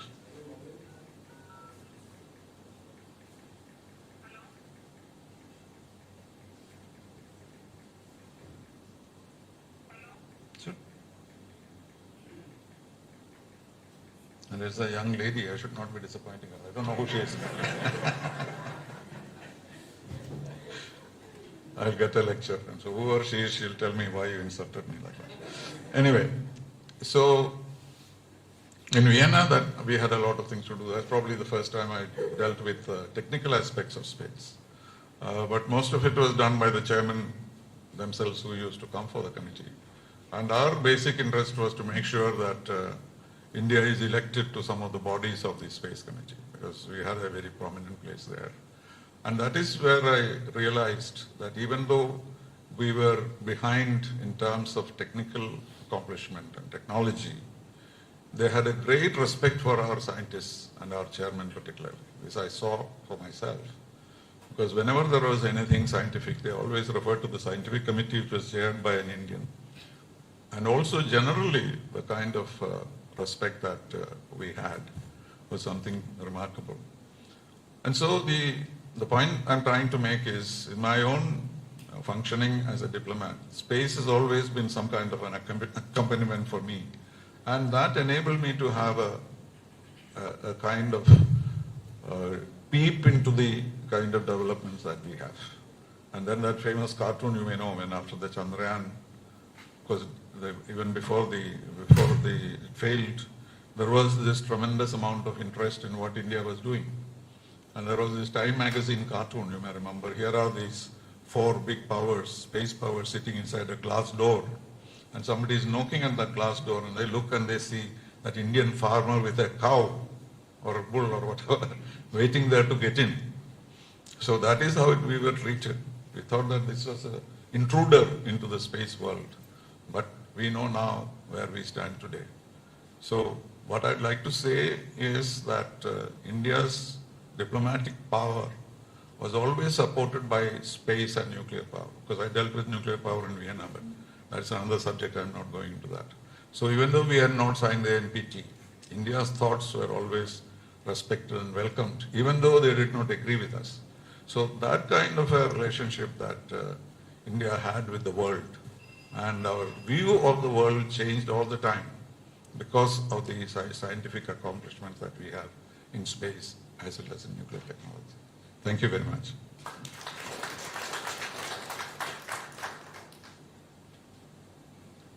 നന്ദി Shri T P. Sreenivasan. തോന്നുന്നു നമ്മുടെ 2 പേരും വളരെ ഗൗരവമായിട്ട് ആ വിഷയത്തിൽ വളരെ അഗാധമായി നമ്മളോട് സംസാരിച്ചു. സംശയങ്ങളുണ്ടെങ്കിൽ ചോദ്യം ചോദിക്കാനുള്ള അവസരമുണ്ട്. അതിനുവേണ്ടി സ്ലിപ്പ് തരും. ആ സ്ലിപ്പ് ചോദ്യങ്ങളോടെ ചോദിച്ച് അതിന്റെ ഉത്തരം ഇവിടെ കിട്ടുന്നതായിരിക്കും. മാധവൻ സാറ് അദ്ദേഹത്തിന് വേറെ പരിപാടി ഉള്ളതുകൊണ്ട് പോയി. ഇനി നമ്മളോട് സംസാരിക്കുന്നത് ഇതേപോലെ തന്നെ സ്പേസ് ഇക്കണോമിക്സ്, അതിന്റെ ഇന്ന് കേരളത്തിൽ അവൈലബിൾ ആയിട്ടുള്ള ഏറ്റവും വലിയ വിദഗ്ധൻ ഡോക്ടർ ഷൈജുമോനാണ്. അദ്ദേഹത്തെ സാദരം ക്ഷണിക്കുന്നു.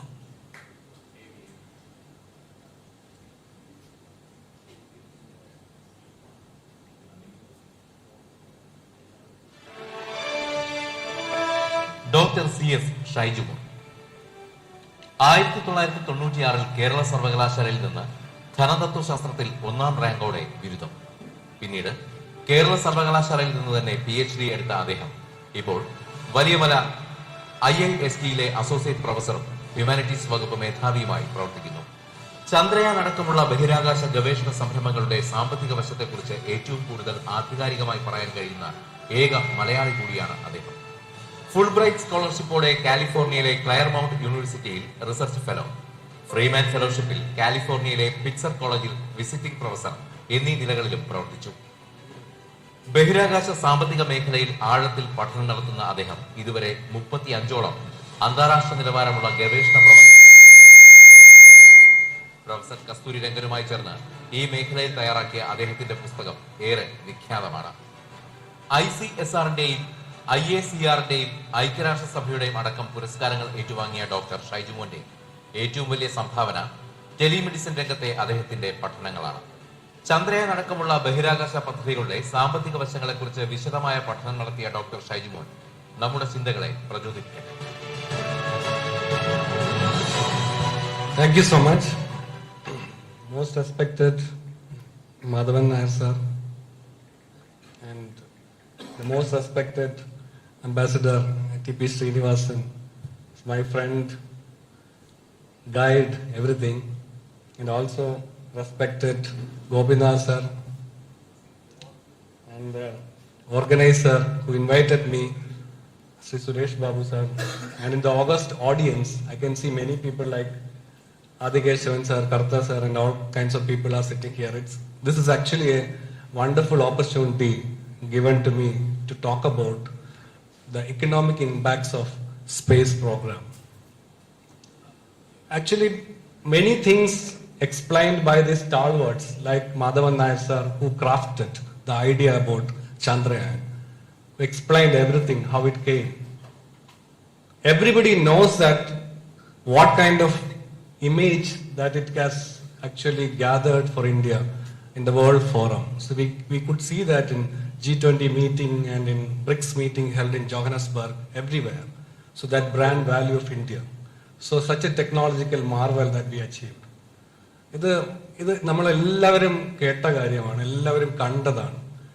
ഞാനിതിൽ പറയാൻ ഉദ്ദേശിക്കുന്ന ഒരേ ഒരു കാര്യം, കുറച്ച് സ്ലൈഡ്സ് വെച്ചിട്ടുണ്ട്. ബിക്കോസ് ഞാൻ പറയുന്ന സാമ്പത്തിക ശാസ്ത്രം ആയതുകൊണ്ട് സാമ്പത്തിക ശാസ്ത്ര വിദ്യാർത്ഥി എന്നുള്ള നിലയ്ക്ക് അതിന്റെ സാമ്പത്തിക വശങ്ങളാണ് കൂടുതലായിട്ട് പറയാൻ ഉദ്ദേശിക്കുന്നത്. ബിക്കോസ് സ്പേസ് ഇക്കണോമിക്സ് എന്ന് പറയുന്ന ഒരു പുതിയ ശാസ്ത്രശാഖ കഴിഞ്ഞ ഒരു ദശാബ്ദകാലമായിട്ട് യൂറോപ്പിൽ ഉടലെടുത്ത് നാസ അത് ചെയ്യുന്നുണ്ട്. ഇന്ത്യയിൽ അത് വളരെ ഇൻസെസന്റ് സ്റ്റേജിലാണ്. അപ്പൊ ഇപ്പൊ നമ്മൾ അത് ചെയ്ത് തുടങ്ങിയിട്ടുണ്ട്. The purpose is actually space technology എത്രത്തോളം ഇക്കണോമിക് ഡെവലപ്മെന്റ് അല്ലെങ്കിൽ GDP-യിൽ കോൺട്രിബ്യൂട്ട് ചെയ്യുന്നു, അല്ലെങ്കിൽ ഏതൊക്കെ തരത്തിൽ സോഷ്യോ എക്കണോമിക് ഡെവലപ്മെന്റ് ഹെൽപ്പ് ചെയ്യുന്നു എന്നുള്ള പഠനങ്ങളാണ് ഇതിലുള്ളത്. ഇതൊരു കോസ്റ്റ് ബെനിഫിറ്റ് അനാലിസിസ് മാത്രമല്ല സ്പേസിന്റെ ടെക്നോളജി. ഇത് ഇപ്പൊ ഇമ്പോർട്ടന്റ് ആവാൻ കാര്യം 2020-ലെ സ്പേസ് പോളിസിയാണ്. പ്രൈവറ്റ് സെക്ടറിന് ഇമ്പോർട്ടൻസ് കൊടുത്തുകൊണ്ട് സ്പേസ് സെക്ടർ ഓപ്പൺ അപ്പ് ചെയ്തു ഇന്ത്യ. അപ്പൊ ഒരുപാട് സ്പേസ് സ്റ്റാർട്ടപ്പുകൾ, സ്പേസ് ഇൻവെസ്റ്റ്മെന്റ്സ് ഈ ഏരിയയിലേക്ക് വന്നു തുടങ്ങി. അപ്പോഴാണ് ഇത് കോമ്പറ്റിറ്റീവ് എഫിഷ്യൻസിയെ പറ്റിയും ഇതിന്റെ മൊത്തത്തോടുള്ള സാമ്പത്തിക ഘടനയെ പറ്റിയൊക്കെ പഠിക്കേണ്ടതായിട്ട് വന്നത്.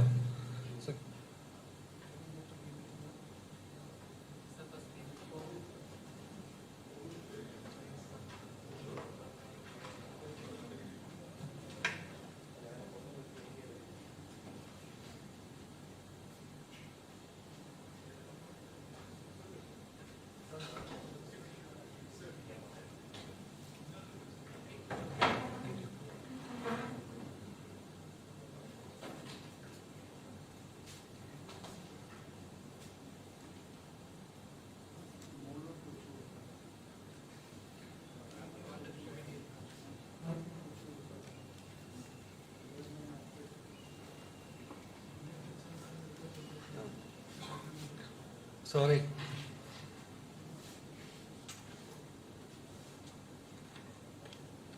അധ്യാപകരുടെ പ്രശ്നങ്ങളാണ് തോന്നുന്നത്. Dependent on this PPT. Sir right ആയിട്ട് പറഞ്ഞു. So economic impacts of Chandrayan 3 mission. Let us see this.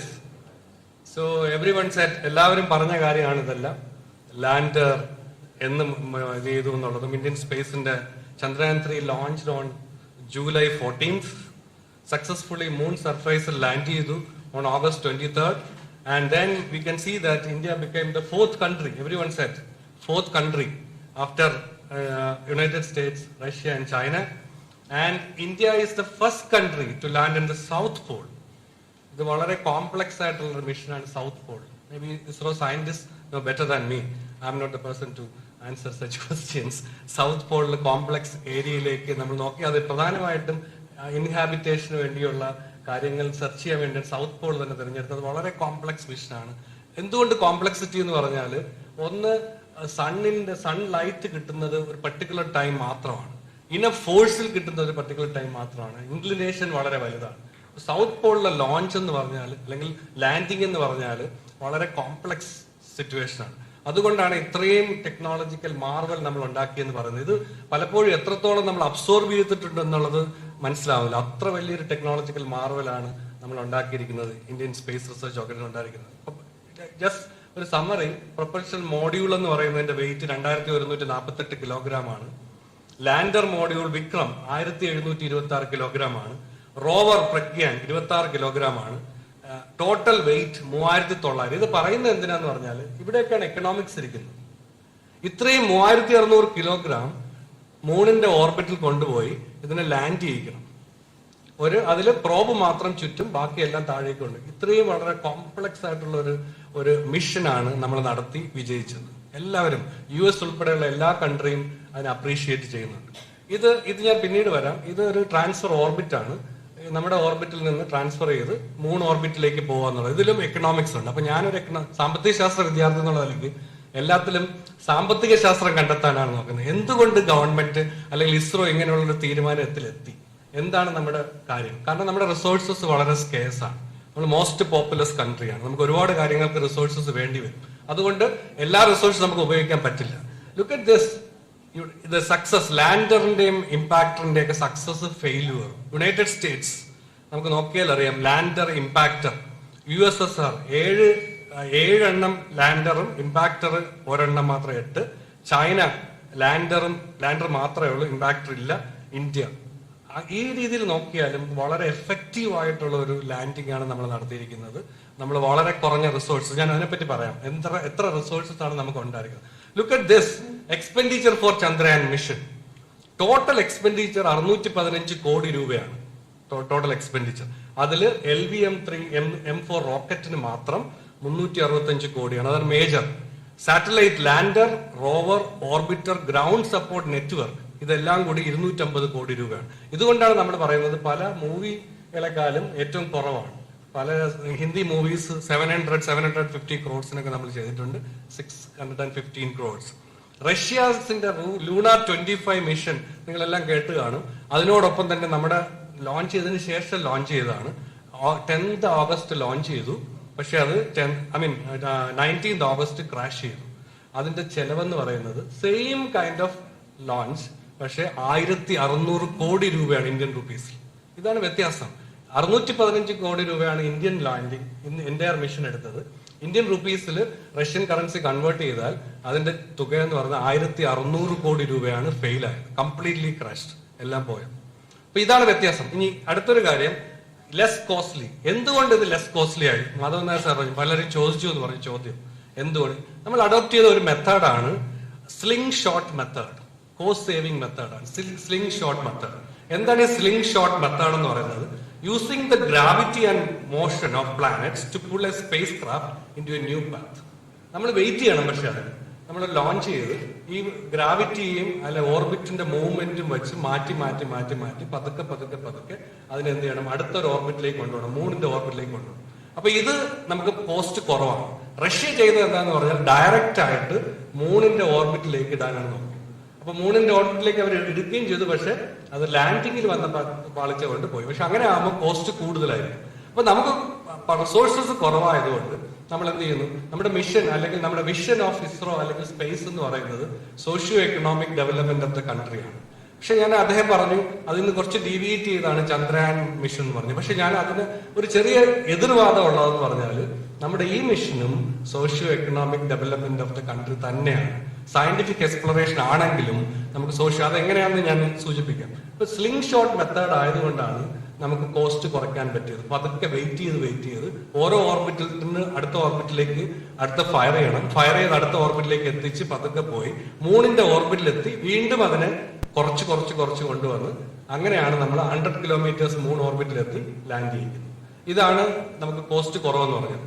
അടുത്ത Chandrayaan 3 took 40 days to reach the moon using less powerful rockets compared to Luna 25. 10-day journey with more powerful thrusters. More powerful thrusters വയ്ക്കുമ്പോൾ കൂടുതലായിട്ടുള്ള fuel വേണ്ടി വരും, കൂടുതലായിട്ടുള്ള heavy vehicle capacity വേണ്ടി വരും. അപ്പൊ 10 ദിവസം കൊണ്ട് ചന്ദ്രനിലെത്തി. പക്ഷെ അത് കംപ്ലീറ്റ് ഫെയിൽ ആയി. നമുക്കും അങ്ങനെ ചെയ്യാൻ പണം ഉണ്ടെങ്കിൽ, കൂടുതൽ പണം ഉണ്ടെങ്കിൽ നമ്മളിപ്പോ കേപ്പബിൾ ആണ്. LVM-3 വെഹിക്കിളൊക്കെ വലുതായിട്ട് ഉണ്ടാക്കി നമുക്ക് നേരെ പോകും. പക്ഷെ നമ്മൾ അങ്ങനെയല്ല വിചാരിക്കുന്നത്. 1600 പകരം 600 ചെലവാക്കിയാൽ remaining 1000 crores we can take it for something else. അതാണ് നമ്മൾ മനസ്സിലാക്കുന്നത്. ആ രീതിയിലാണ് ഇത് പോയത്. അപ്പൊ ലെസ് കോസ്റ്റ്ലി എന്നുള്ളതിന്റെ രണ്ടാമത്തെ കാരണം ഇതാണ്. മൂന്നാമത്തെ കാരണം less salary for scientist. Average salary, ഇപ്പൊ തന്നെ ഒരു ഡിസ്കഷൻ നടന്നത്. ആവറേജ് സാലറി എന്ന് പറഞ്ഞാൽ government salaries. Average salary of ISRO scientist 70,000. Except some higher people. പക്ഷെ നാസയുടെ സയന്റിസ്റ്റിന്റെ ഇപ്പോഴത്തെ സാലറി പെർ മന്ത് ഇന്ത്യൻ റുപ്പീസിൽ കൺവേർട്ട് ചെയ്താൽ 15 lakh. എനിവേ, ഞാൻ ഈ പർച്ചേസിംഗ് പവർ പാരിറ്റിയുടെ ഇഷ്യൂ ഒന്നും ഇപ്പൊ ഡിസ്കസ് ചെയ്യുന്നില്ല, അത് ഡിഫറെന്റ് ആണ്. പക്ഷെ എന്താ തന്നെ നമുക്കൊരു കമ്പാരിസന് വേണ്ടി വെച്ചു എന്നേ ഉള്ളൂ. And cheap raw materials, we have cheap raw materials, less budgetary resources. നമുക്ക് ബഡ്ജറ്ററി റിസോഴ്സസ് കുറവായതുകൊണ്ട് scientist are forced to innovate, scientist are forced to explore more. അപ്പൊ കോസ്റ്റ് കുറയ്ക്കാനേ നിവൃത്തിയുള്ളൂ. അടുത്ത എൻഡ് ടു എൻഡ് കേപ്പബിലിറ്റി നമുക്കുണ്ട്, എല്ലാത്തിന്റെ എൻഡ് ടു എൻഡ്. അത് റഷ്യക്കും ചൈനയ്ക്കും ഉണ്ട്. പക്ഷെ USSRനാണ് ഏറ്റവും കൂടുതൽ ഉണ്ടായിരുന്നത്. ഇപ്പൊ റഷ്യ ആയപ്പോഴേക്കും കുറെ കേപ്പബിലിറ്റീസ് അവർ കുറഞ്ഞു. ഇതാണ് അവരുടെ ഫെയിലുവറിന്റെ ഒരു പ്രധാനപ്പെട്ട കാര്യം. Now look at the budgets of various economies. ഇത് biggest economies of the world right now as on June 2023. ലോകത്തിലെ ഏറ്റവും വലിയ, ഇത് സ്പേസ് ബഡ്ജറ്റ് അല്ല, GDP വെച്ചുള്ള ടേൺ നോക്കിയാൽ US ആണ് ഏറ്റവും വലിയ കൺട്രി. നമുക്കറിയാം 26.85 ട്രില്യൺ ആണ് അവരുടെ GDP. China second largest 19.37 trillion ആണ് GDP. Japan 4.41, Germany 4.31, India 3.74. നമ്മുടെ GDP വെറും 3.74 ട്രില്യൺ മാത്രമാണ്. ഇതിൽ നിന്നാണ് അപ്പൊ നമ്മൾ കമ്പയർ ചെയ്യണം. നമ്മൾ സ്പേസിന്റെ അച്ചീവ്മെന്റ്സ് നോക്കുമ്പോൾ ഈ വശവും കൂടി ചിന്തിക്കണം, എത്രത്തോളം പവർഫുൾ ആണ് നമ്മുടെ കോമ്പറ്റീറ്റേഴ്സ് എന്നുള്ളത്. അത്രയും GDP ജനറേറ്റ് ചെയ്യുന്ന കൺട്രീസ് ആണ്, അവരോടൊപ്പം കോമ്പീറ്റ് ചെയ്താണ് നമ്മൾ ഈ സക്സസ്ഫുൾ ആയിരിക്കും. നമ്മുടെ less resource base. So such a powerful country right now in terms of space. Look at this, the governments with the largest space budgets. No wonder why it is like this. GDP-യുടെ അനുസരിച്ച് തന്നെയാണ് space budgets നോക്കിയാൽ നമുക്കറിയാം. ഏറ്റവും കൂടുതൽ space budget United സ്റ്റേറ്റ്സിനാണ്. നോക്കൂ, $61.97 billion. രണ്ടാമത്തത് China $11.94 billion. മൂന്നാമത്തത് ജപ്പാൻ 4.90. ഇന്ത്യയുടെ ബഡ്ജറ്റ് എന്ന് പറയുന്നത് $1.93 ബില്യൺ. നമ്മളാണ് ചൈനയും ജപ്പാനും അല്ലെങ്കിൽ US-ഉമായിട്ട് കോമ്പീറ്റ് ചെയ്യുന്നത്. US-ന്റെ ആയിട്ട് നമുക്ക് കോമ്പീറ്റ് ചെയ്യാനേ പറ്റില്ല in terms of government budget. Government budget മാത്രമാണ് ഇപ്പോഴും നമ്മുടെ പ്രധാനപ്പെട്ട സോഴ്സ്. നമ്മുടെ പ്രൈവറ്റൈസേഷൻ അല്ലെങ്കിൽ പ്രൈവറ്റ് സെക്ടർ അത്രത്തോളം വ്യാപിച്ചിട്ടില്ല. ഗവൺമെന്റ് ബഡ്ജറ്റ് മാത്രമാണ് സോഴ്സ്. ലുക്ക് അറ്റ് ദിസ് ഒരു പോയിന്റും കൂടി. Space budget of India has budgeted 0.20% of GDP during 22-23 latest budget, last budget. ഇനി ഡിഫൻസ് സ്പെൻഡിങ് നോക്കിയാലോ, ഒരു comparison, 2.3% of GDP and 15% of central government expenditure ഡിഫൻസിന് വേണ്ടി. അപ്പൊ സ്പേസിന്റെ കമ്പോണന്റ് വളരെ കുറവാണ്. പക്ഷെ ഇപ്പൊ നമ്മുടെ സെക്യൂരിറ്റി ഏറ്റവും കൂടുതൽ ത്രെട്ട് ആയിക്കൊണ്ടിരിക്കുന്നത് സ്പേസ് സെക്യൂരിറ്റിയാണ്. സ്പേസ് ബേസ്ഡ് ഡിഫൻസ് സിസ്റ്റമാണ് വേണ്ടത്. അതുകൊണ്ട് തന്നെ എന്താണ്, ഗവൺമെന്റ് ആൾറെഡി ആഫ്റ്റർ ചന്ദ്രയാൻ 3യുടെ സക്സസിന് ശേഷം എല്ലാവരും എക്സ്പെക്ട് ചെയ്യുന്ന നെക്സ്റ്റ് ഇയർ ബഡ്ജറ്റിൽ വളരെ വലിയൊരു ഷോർട്ട് അപ്പ് ഉണ്ടാവുമെന്ന് തന്നെയാണ് പ്രതീക്ഷിക്കുന്നത്. അപ്പൊ ഈ ബഡ്ജറ്റ് കുറവ് ഒരു വളരെ വലിയൊരു പ്രശ്നം തന്നെയാണ് ഈ പല ടെക്നിക്കൽ എക്സ്പ്ലോറേഷൻസിന്. അതുകൊണ്ടാണ് ഗവൺമെന്റ് ഇനിഷ്യേറ്റീവിൽ തന്നെ സ്പേസ് പോളിസി കൊണ്ടുവരികയും നമ്മൾ പ്രൈവറ്റ് ഇൻവെസ്റ്റ്മെന്റ്സ് കൂടി അട്രാക്ട് ചെയ്യുന്ന രീതിയിലേക്ക് ഇപ്പൊ പൊക്കോണ്ടിരിക്കുന്നത്. സോ ഡിഫൻസിന്റെ സ്പെൻഡിങ് 2.3% GDP ആയിരിക്കെ സ്പേസിന്റെ സ്പെൻഡിങ് 0.20% GDP മാത്രമാണ്. നമ്മൾ ഒരു കാര്യം ഓർക്കണം, നമ്മുടെ സ്പേസ് പ്രോഗ്രാം 1959 തന്നെ തുടങ്ങിയതാണ്.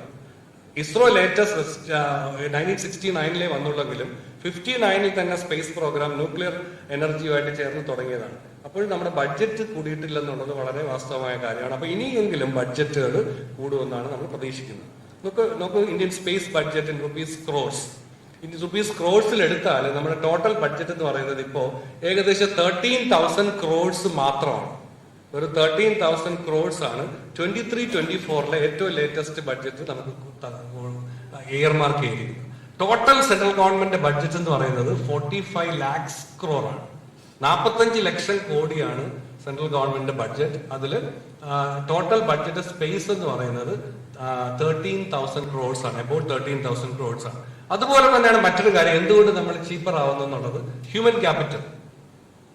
നാസയിൽ ഏകദേശം 20,000 സയന്റിസ്റ്റ് ആൻഡ് അതർ വർക്കേഴ്സ് ആണ്. നമ്മുടെ ഇസ്രോയിൽ ഏകദേശം 17,000 പ്ലസ് ആണ് നമ്മുടെ സയന്റിസ്റ്റ് പ്ലസ് അഡ്മിൻ വർക്കേഴ്സ്. ഇത്രയേ ഉള്ളൂ. നാസയിൽ വളരെ കൂടുതലാണ്. അതുപോലെ ചൈനയിലായാലും കൂടുതൽ, നമ്മളെക്കാളും കൂടുതലാണ്. നമ്മൾ പലപ്പോഴും പറയാറുണ്ട് നമ്മുടെ സ്പേസ് പ്രോഗ്രാം അല്ലെങ്കിൽ നമ്മുടെ പ്രോഗ്രാംസ് ലേബർ ഇന്റൻസീവ് ആണ്. പക്ഷെ അത്രയല്ല കമ്പയർഡ് ടു US-ൽ നമ്മളെക്കാളും കൂടുതൽ ആൾക്കാർ വർക്ക് ചെയ്യുന്നുണ്ട്, പക്ഷെ നമ്മളുടേത് കുറവാണ്. അപ്പൊ ഇതും ഇനി കൂടാനാണ് സാധ്യത. കാരണം സ്പേസ് പോളിസി, അതുകൊണ്ടാണ് ഗവൺമെന്റ് ഡെലിബറേറ്റ് ആയിട്ട് സ്പേസ് പോളിസി കൊണ്ടുവന്ന് കൂടുതൽ ഇൻവെസ്റ്റ്മെന്റ്സ്, കൂടുതൽ ഇന്നോവേഷൻ എല്ലാം എൻകറേജ് ചെയ്യുന്നത്. ഇക്കണോമിക് ഇമ്പാക്ട്സ് ഇതായിരിക്കും നമുക്ക് എല്ലാവർക്കും ഒരു പ്രധാനപ്പെട്ട കാര്യം കേൾക്കാനായിട്ട്. ഒന്ന്,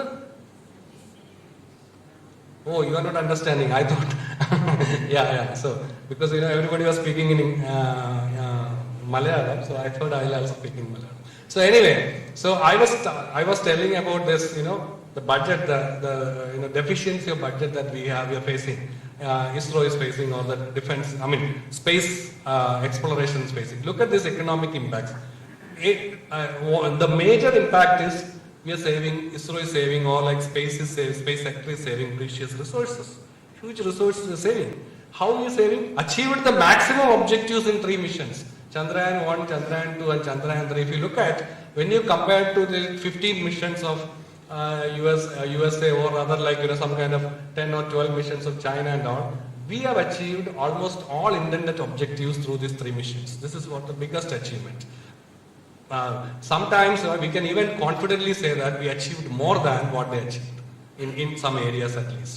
So that is the importance. Next is actually expected future resources. We are expecting helium-3. That's what I said. Chandrayan is not only for demonstrating our technological capability, but also we are looking for future resources. In economic terms, we call it as moving the production possibility curve upward. By using available resources, we are doing everything right now. But you know that India is now the largest populous country in the world. Therefore, we need more resources in future. We have to find out new places for the people. So that is why actually we want these resources. One major attractive resource is helium-3. This is for our nuclear activities. It was told that, some studies have told that, NASA study says if you can bring back one space shuttle full of helium-3, that actually is sufficient for something around 2 to 3 months of energy requirements of the country, provided if nuclear fusion technology is available. So that is also going on. So that kind of resource is available over there. So we want that. We also wanted to have a stake. We also wanted to have a share from the moon resources.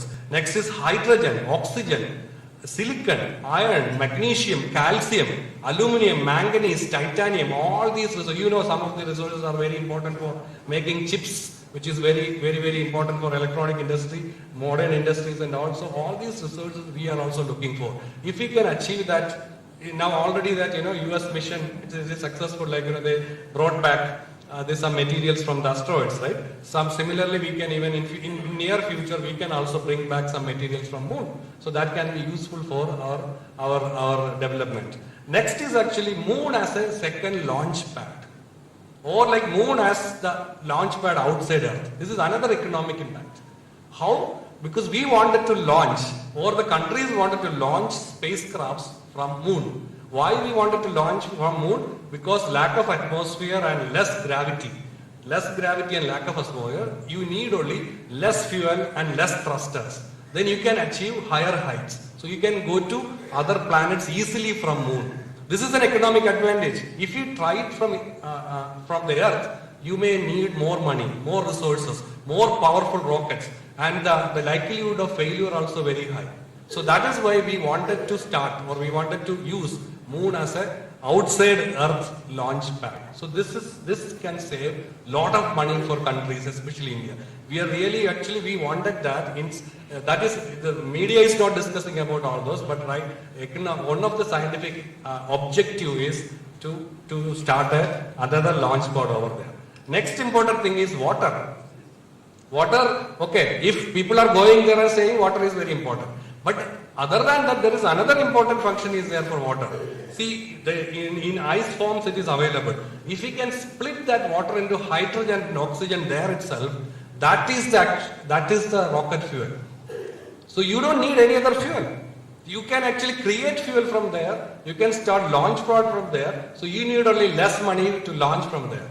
So that is another aim of this country. So money, huge amount of money we are going to save in that. So that is another reason for exploring moon. Next is space tourism and colonization.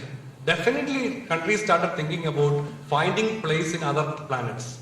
There are inhabitable planets they are trying to find out, and they are trying to make some asteroids or small bodies like moon inhabitable. Then we can actually take people and live there. It's kind of a science fiction dream or something like that we think now. but it is not very far away. That's what scientists say. So then in that way we can save a lot of money. And hopping experiment, I don't know whether you heard about this hopping experiment. Hopping experiment is actually, that was not the intended objective of Chandrayan 3, but scientists have done a hopping experiment. Hopping experiment means after the landing, they actually fired the thruster again, and then it actually gone up 40 centimeter. It was actually, they took a risk. Anything can happen that time, because if it go up, it can actually topple down and land it and gone somewhere. But what happened to us, they done it. What is the scientific objective in that? In future, next mission, see, you can actually take back the lander or take back the people from moon and go to the orbiter, and from the orbital deorbit it and can bring back the people down to earth. This is experiment we already done. USA, China and Russia, those people have done it. Their 10th experiment or 11th experiment, they also done, but they haven't done this perfectly. So they have taken people over there and all, but US is the only country actually taken man on the moon, but the other countries also done some kind of experiment. But here what is economic saving? The cost saving is actually, otherwise we would have waited for the next mission. Next mission maybe would have some 900 crores or 700 crores we would have spent it for that alone. That we saved. So then we got the scientific data from that.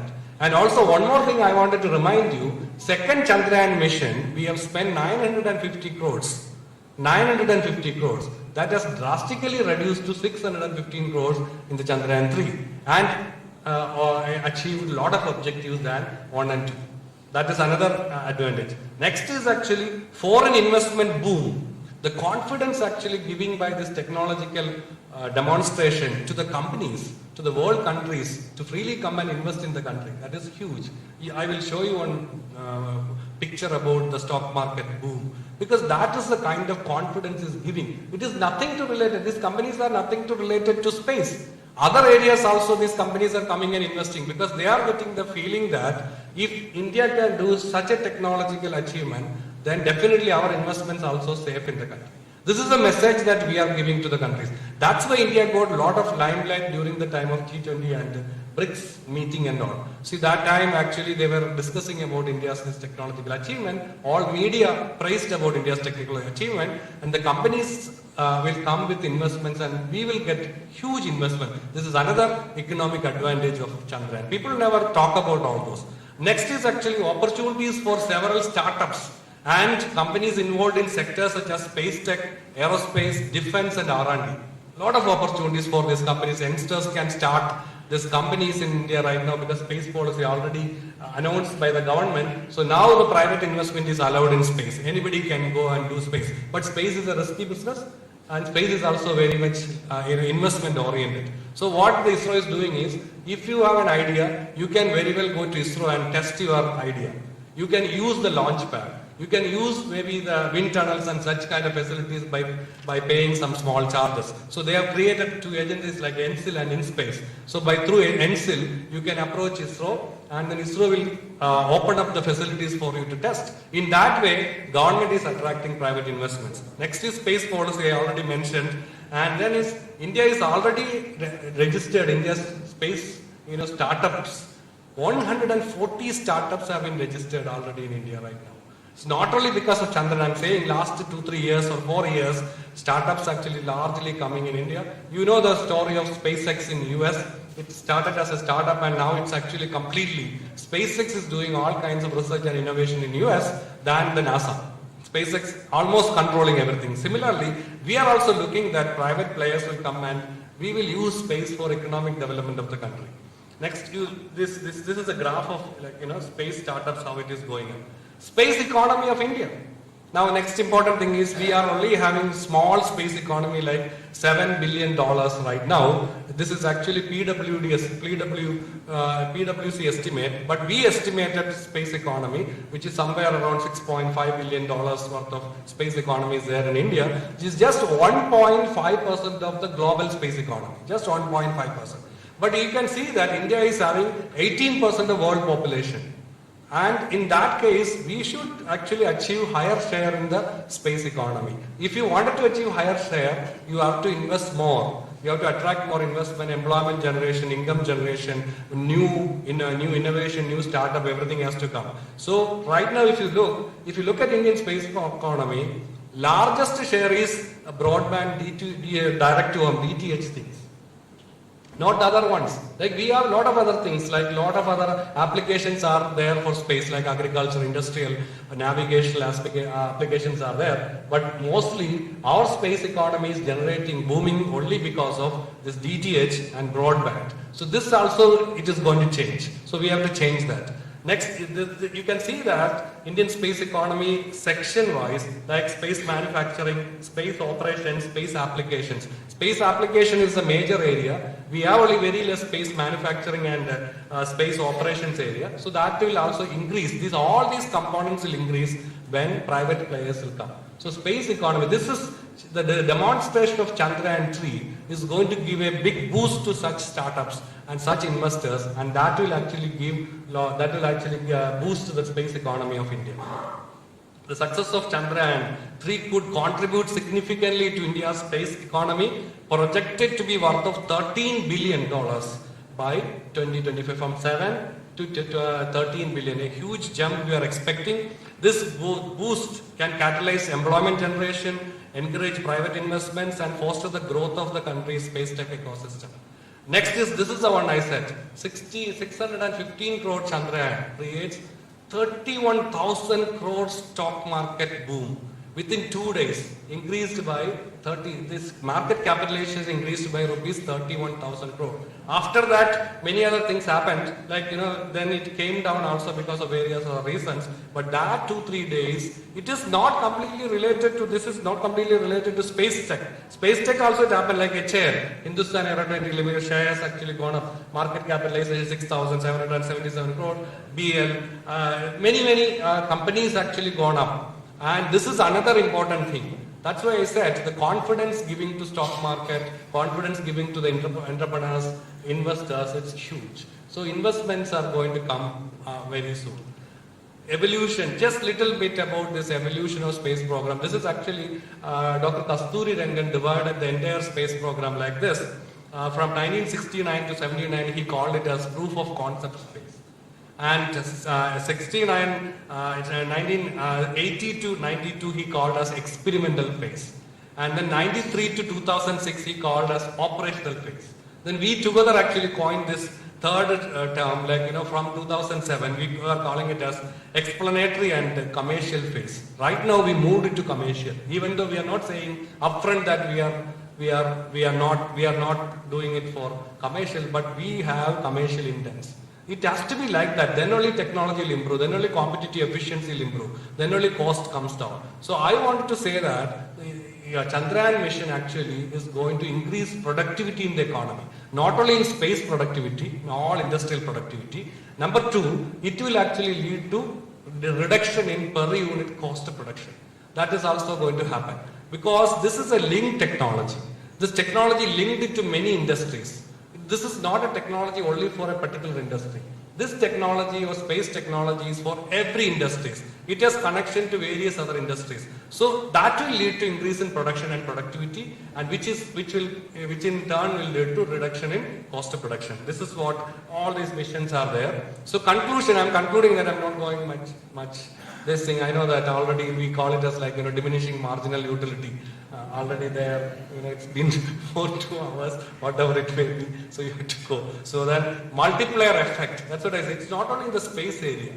Chandrayan mission success, it will have multiplier effect, like technological. One is technological capabilities that will have multiplier effect in other areas. Number two, I said the brand value will create a lot of impact in other areas. So that connection is there. That will boom the economy. Next is co-influence of technology. I don't have to tell you about this fourth industrial revolution. Everyone knows what is fourth industrial revolution. This revolution actually, which came like 2 decades back, started like artificial intelligence, data analytics, quantum computing, big data, machine learning, all kinds of things. This technology revolution is happening. If you look at these technologies, all these technologies, you can see that space is the center, like a nucleus. Space has connection to everything. If you wanted to have a automated car, driverless car, you need the help of space technology. Simple thing, you just look at Swiggy, Zomato and all those things. It is because of space technology. You look at ATM, nobody knows that ATM is working because of space. Nobody knows. ATM actually, automated teller machines working because of Visa terminals they have put it. So seamless integration will be there. And also India is aiming for this LEO revolution. Maybe you know very well about this LEO, low Earth orbit revolution.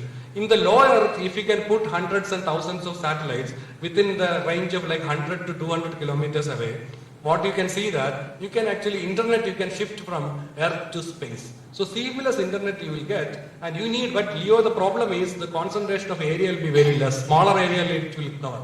But that's why SpaceX has put 1,000 satellites. So India is also going to put this 1,000 or 2,000 satellites. So one by one this satellite will come. It will be near Earth. So it will control everything. Each industry can actually ask to ISRO that send one satellite for us. So then for your requirement you can send satellites. So this is going to boost the business. Huge business. Space economy boost. So there, for them also this Chandrayan demonstration is going to be a big fillip. And so next is reduction in average cost of production. I said about this outward shift of production possibility curve. I am not explaining that, maybe that's an economic concept. So the production actually you can increase, that's the only aim. Because you have a maximum production capacity, but through this space explorations, through reduction of cost and productivity and exploration of outside resources and all, you can actually improve further production, that's what it means. Influence everyday life, like I said, many things, ATM, or like banking, now insurance, now space-based insurance. You have heard about this Fasal Bima Yojana. I don't know how many of you heard, this is in agriculture. Now the banks are using space-based solutions for actually providing this insurance to the people. Like they are finding out the situation of agriculture various times through space and giving information to the bankers, and the bank can take a decision. IAST, I am coming from IAST. One of our alumni has started a startup. It's a global company right now. It's not a Sature. This Sature company, what they are doing is they are analyzing the agriculture by using space and giving this input to the bankers and other people with money. And then the banks can take a decision that whether this person actually invested in that area or how is the crop progressing, various periods and all. Then accordingly timely, both parties it is benefited. So the bankers won't lose money, at the same time the customer, the farmer actually also get benefit. So like that many applications. See space-based remote sensing applications, automatic, identification of the temperature of the surface, or like underground water, and automation of all the irrigation facilities, everything you can do through space. But the important question is, how many of them we are using it? So we got this space, remote sensing capability from 1980s, but our farmers don't know. They don't know how to use this. This is a problem. You have the technology, you have everything, but the farmers also have to use this. So now ISRO also taking it as a challenge. So they demonstrated this through villages. Now again they are demonstrating through various villages. Even IAST is also going to do along with in space. We are going to adopt some villages and show that space actually can do all these kinds of things. Even the security, even everything. You just name anything, everything you can do it through space. Socio-economic development, a revolutionary fillip to the interplanetary missions of the world. This actually already, that the USA was skeptical about the landing initially, whether it actually landed or not there. But finally their orbiter, they have one orbiter there, that actually got captured the images of this Pragyan and lander, and then only they believed that it actually landed. They could not believe that India can do such things, because they never thought that through this transitional orbit it will reach there and land it properly. So this is such a technological importance. So then they are actually going to join with India for interplanetary missions in this.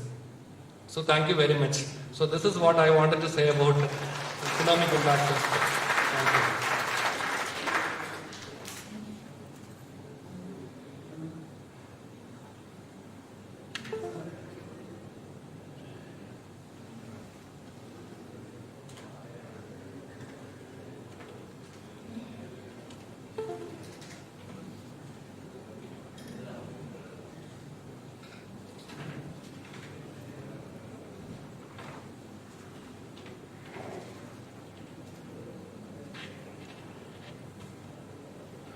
Thank you, Dr. Shaijimon. It's a time for question answer. Akshay ചന്ദ്രൻ്റെതാണ് ആദ്യത്തെ ചോദ്യം. Sreenivasan സാറിനോടാണ്. As we know that India became the first country to land this rover on the south pole of the moon, but it remains a question if India is getting the desired recognition. India അർഹിക്കുന്ന ഒരു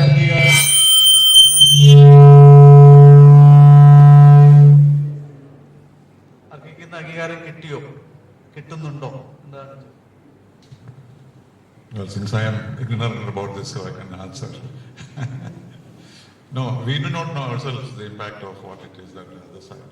The Hindu had a very good headline which says, Indian spaceship lands on the darker side of the moon, or brings light to the darker side of the moon. That's supposed to be one of the best headlines of the year. But what it means in scientific terms, I don't know. But this recognition, etc., does not come instantly. If we make a claim, immediately everybody will not say, oh, very good, etc. They all want to, like he said, till they landed and got their own evidence, they did not even acknowledge that this is that. So international recognition comes very slowly, and it's after checking and rechecking, etc. We can claim whatever claims we want to make, but it's always be analyzed and tested before they consider you as having accomplished it. That's my general observation. അടുത്ത ചോദ്യം Noel Mathew Cherian. Has India reached to a level at which they can outsource their space technologies and resources to developing nations who have a bright future in space research and development? In Malayalam or what? English? Some people don't understand, right? So the question is about, whether we can outsource. You have to understand that we are already doing that. See, 2 weeks back, Indian people were there in Bhutan for discussing about their satellite. Already we have a SARC satellite we sent by ISRO. It's for SARC countries. So like that, we are helping the countries like Bangladesh, satellite building and development. We are helping, we are running courses. Various other, even the developed countries like European certain countries and all, our help is there. See, this technology needs help. This is not like technology like you can have mastery over everything. Even US doesn't have many things. So therefore you need the joint, that is about this Artemis agreement. Maybe we can talk about that. This is actually, they want India also on the board about that. They invited us in the space station, but we haven't joined because initially when it started, they never informed us. Therefore we haven't joined. So we wanted our own contribution. We don't want to use as an experimental payload there in International Space Station. We wanted to build over there. So India has plans to build space station also. Like, they're thinking about that. But I'm not the person to announce that. But I'm saying that they are discussing about all those. They are planning all those things. So we are giving it. Definitely we are giving. That is the mission of ISRO for the humanity. Next question also, Dr. Just 1 second about this Artemis program. See, the Artemis program was not available to us till Prime Minister's visit to Washington this time, because it was linked to NATO technology, which was not available to us. So the most dramatic thing that happened during his visit, or just before that, was that they offered to us technology which is available only to NATO countries. So they invited us to NATO, but we did not accept it. We said it is not in our DNA, as Jaishankar said. but the fact that they offered us that technology, NATO technology, and was surprising. And we accepted it was even more surprising. So it's a dramatic change in India-US relations, and that is what this Artemis project represents. We could not have got it before. Dr. Shaijimon. Adon Abraham how do you see the economics of space exploration, commercialization evolving in the coming decades, and what potential opportunities or challenges you foresee? Already I mentioned that. It's huge. I wanted to say, it's not because I'm doing it, because it's a new area, because if you connect it with this 4th industrial revolution technologies, everyone except that AI, data analytics, or like, machine learning, this kind of things are going to rule the world, for sure. Quantum computing and such things. If you take all those, this is all connection to this space technology, space economy. So exploration, startups, if you look at investments, it's a huge way it is going to come. That's for sure. And I mentioned about the security. I mean, Sarah also, he didn't mention many things when we discussed all those things we discussed. Like, the security actually shifting from ground to virtual and space. Now you don't need security on the land. Real people are not going to attack you through land. Maybe we are seeing some China-India aggression and all, but that is like for political gains. But actual threat is actually for your space objects, your space security and virtual space, virtual world. So there and all, space can do a lot of things. So you think about ideas and go to ISRO, go to NCIL and explore, and then you can actually develop it there. That's my answer.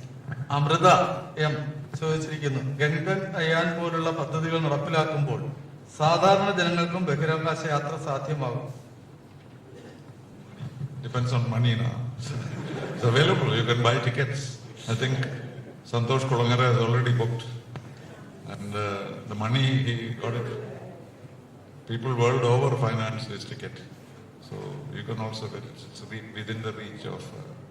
But one aspect of security is not using space for war purposes, and that is what we did in Vienna. Most of the discussions in Vienna in the Outer Space Committee was to prevent countries from using outer space for warfare. That's possible, and is voluntarily being restrained at the moment, because it is much easier to send a satellite through space rather than through Earth sphere. So that is a very dangerous thing to do.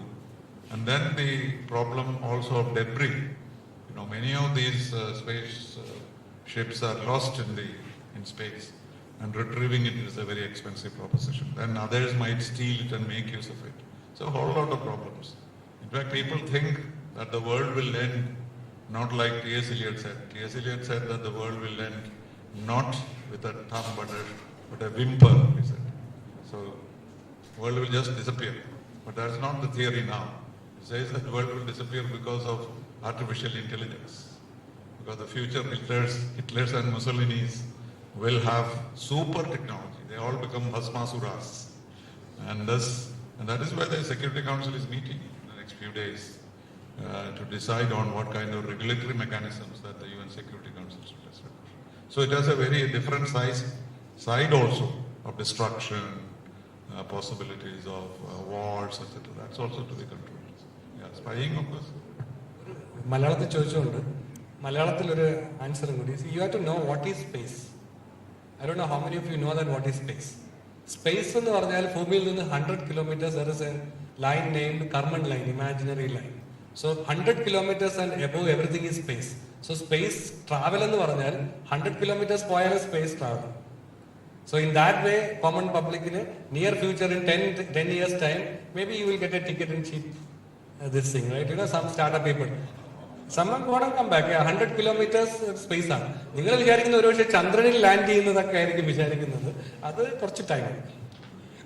Okay, then A കസ്തൂരി രണ്ട് ചോദ്യം ചോദിച്ചിട്ടുണ്ട്. ഒന്ന്, ഈ cyclone കൊടുങ്കാറ്റുകൾ ഉണ്ടാവുമ്പോൾ അതിന്റെ നടുവിൽ explosion create ചെയ്ത് സൈക്ലോൺസിനെ control ചെയ്യാൻ പറ്റുമോ എന്നുള്ളതാണ് ഒരു ചോദ്യം. രണ്ടാമത്തത്, can we have A permanent station in moon? ഇതാണ് ചോദ്യം. First question is very technical. I am not competent to answer. Maybe someone from here can answer that. Maybe many maybe your scientists are sitting here. Maybe we don't know. Some scientists are there. You can answer. Second thing about what? Second thing about permanent. Yeah, permanent station. See, we are thinking about permanent station. I like International Space Station in the orbit. Then we can think about first we have to land over there. Then only we can think about that, a space station over there inside, on moon, on the moon, or if we can even think about, orbiting space station, permanent space station and all. But only problem is we have to achieve the technology, we have to take the people over there and bring back, and those kind of things like what we do right now in International Space Station we have to do. So it is possible, everything is possible. Now, when I was in school, when I hear about this space, we think that this is not possible, stories. But now it is reality we are seeing. Within small decades of years, we are seeing that. Similarly, we are going to see many things soon. Many things. See, yesterday's that NASA, I forgot the mission name. NASA's vehicle actually gone back and come down with the materials from asteroid. So that is a big achievement. Then India also may try that. Okay, the last question, അത് already Madhavan Nair sir മറുപടി പറഞ്ഞു. ആത്മ അബ്രഹാമിന്റെ question ആണ്. അത് നിലേഷ് ദേശായി പറഞ്ഞു 2 to 3 decades എടുക്കും മനുഷ്യന് ഭാരതം ചന്ദ്രനിലേക്ക് അയക്കാൻ. അത് മാധവൻ നായർ സാർ നേരത്തെ തന്നെ പറഞ്ഞിരുന്നു 10 വർഷം കൊണ്ട് അത് കഴിയും. നെക്സ്റ്റ് 10 years അതിന്റെ റോക്കറ്റിന്റെ കൺസ്ട്രക്ഷൻ ബാക്കിയുള്ള സംഭവങ്ങൾ തുടങ്ങി കഴിഞ്ഞു. ചോദ്യങ്ങൾ തീർന്നു. പക്ഷെ ഉത്തരങ്ങൾ അവസാനിക്കുന്നില്ല. നമ്മുടെ ഈ സിനർജി നമ്മൾ തുടരും. അതുപോലെ ഇങ്ങനെ ഒരു സംഘടന നമ്മൾ ആദ്യമായിട്ട് സ്റ്റാർട്ടപ്പ് ചെയ്തതിന് ശേഷം ഫസ്റ്റ് പ്രോഗ്രാം ആയിരുന്നു. വളരെ സയന്റിഫിക് ആയിരുന്നു. ധാരാളം കുട്ടികൾ വന്നു, യുവാക്കൾ വന്നു, പിന്നെ സയന്റിസ്റ്റുകളും ജീവിതത്തിന്റെ എല്ലാ തുറകളിൽ നിന്നും ഉള്ള ആൾക്കാർ വന്നു. എല്ലാവർക്കും ഒറ്റ വാക്കിൽ നന്ദി പറയുകയാണ്. Doctor Madhavan Nair, Shri T P. Srinivasan, sum up ചെയ്യാൻ വേണ്ടി ഗോവിന്ദ്. വളരെ ലൈവ്ലി ആയിട്ടുള്ള ഒരു discussion. I will explain it. വളരെ സാറ്റിസ്ഫൈഡ് ആയിട്ടാണ് ഞാൻ നിങ്ങളുടെ മുമ്പിൽ നിൽക്കുന്നത്. And what made this possible is a group of young minds, even though they are old by the years they have lived.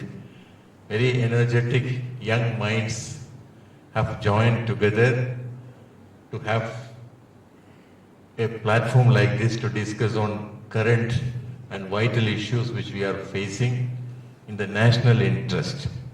And we are encouraged by the response we received and the way and how lively the discussion was. So at the offset, I should thank you all for making our dreams come true in the beginning itself, and we look forward to meet you all in the months to come. And everybody is welcome to this group. You can be a member of this group. We have got application forms and everything ready here. And communications, everything will be every meetings, every discussions will be communicated to you. And formal thanks, of course, it comes from my heart, not only from my heart, from the hearts of many. I should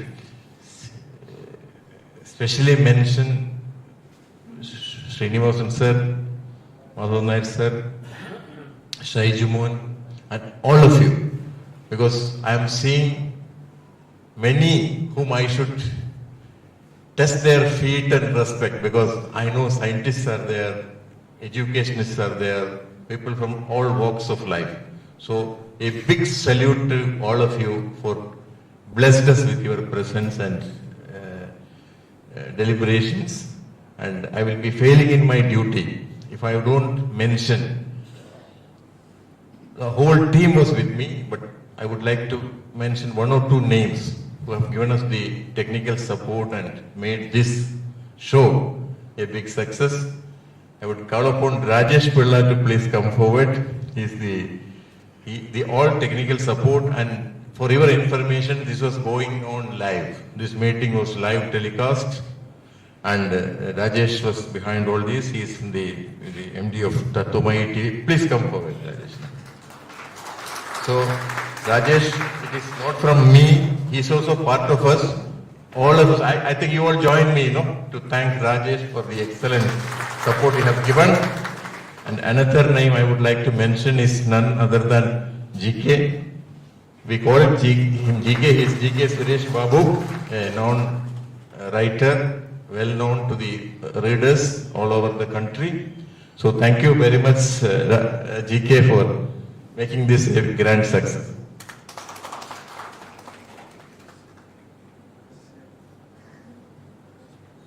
And Prakash, of course, we started the Neti, let us talk, started with, deep prayers to the Divine Almighty for bless us, not only in this day's function, but in the functions to come also. Thank you very much for being with us. And once again, the presence of stalwarts like Madhav Nair sir, Srinivas sir and Shaiju Mohan and Chandrayan, MC Dattan was also supposed to join us, but being in the government, and he had said very important discussions in which he is part of that, so that he has informed us that he cannot come out of the chamber of the minister, and some budget discussion is going on, if I am rightly informed. So we hope to have him also with us in the future meetings, and we propose to have at least one discussion every month on very relevant topics with the best faculties available in the country. And we all will have opportunity to discuss this. So once again, a big thank you to all of you for making this a grand success. Thank you very much.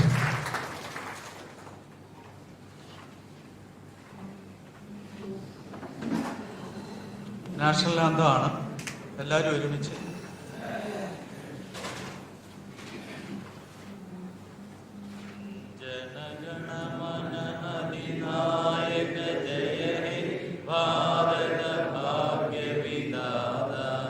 Punjab Sindhu Gujarat Maratha ദ്രാവിഡ ഉത്കല ഗംഗ വിന്ധ്യ ഹിമാചല യമുന ഗംഗ ഉച്ഛല ജലധി തരംഗ തവ ശുഭ നാമേ ഗാവേ തവ ശുഭ ആശിഷ മാഗേ ഗാഹേ തവ ജയ ഗാഥാ जनगण मंगलदायक जय हे भारत भाग्य विधाता जय हे जय हे जय हे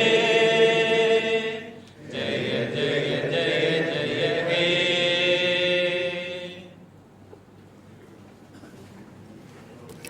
meeting ഔപചാരികമായി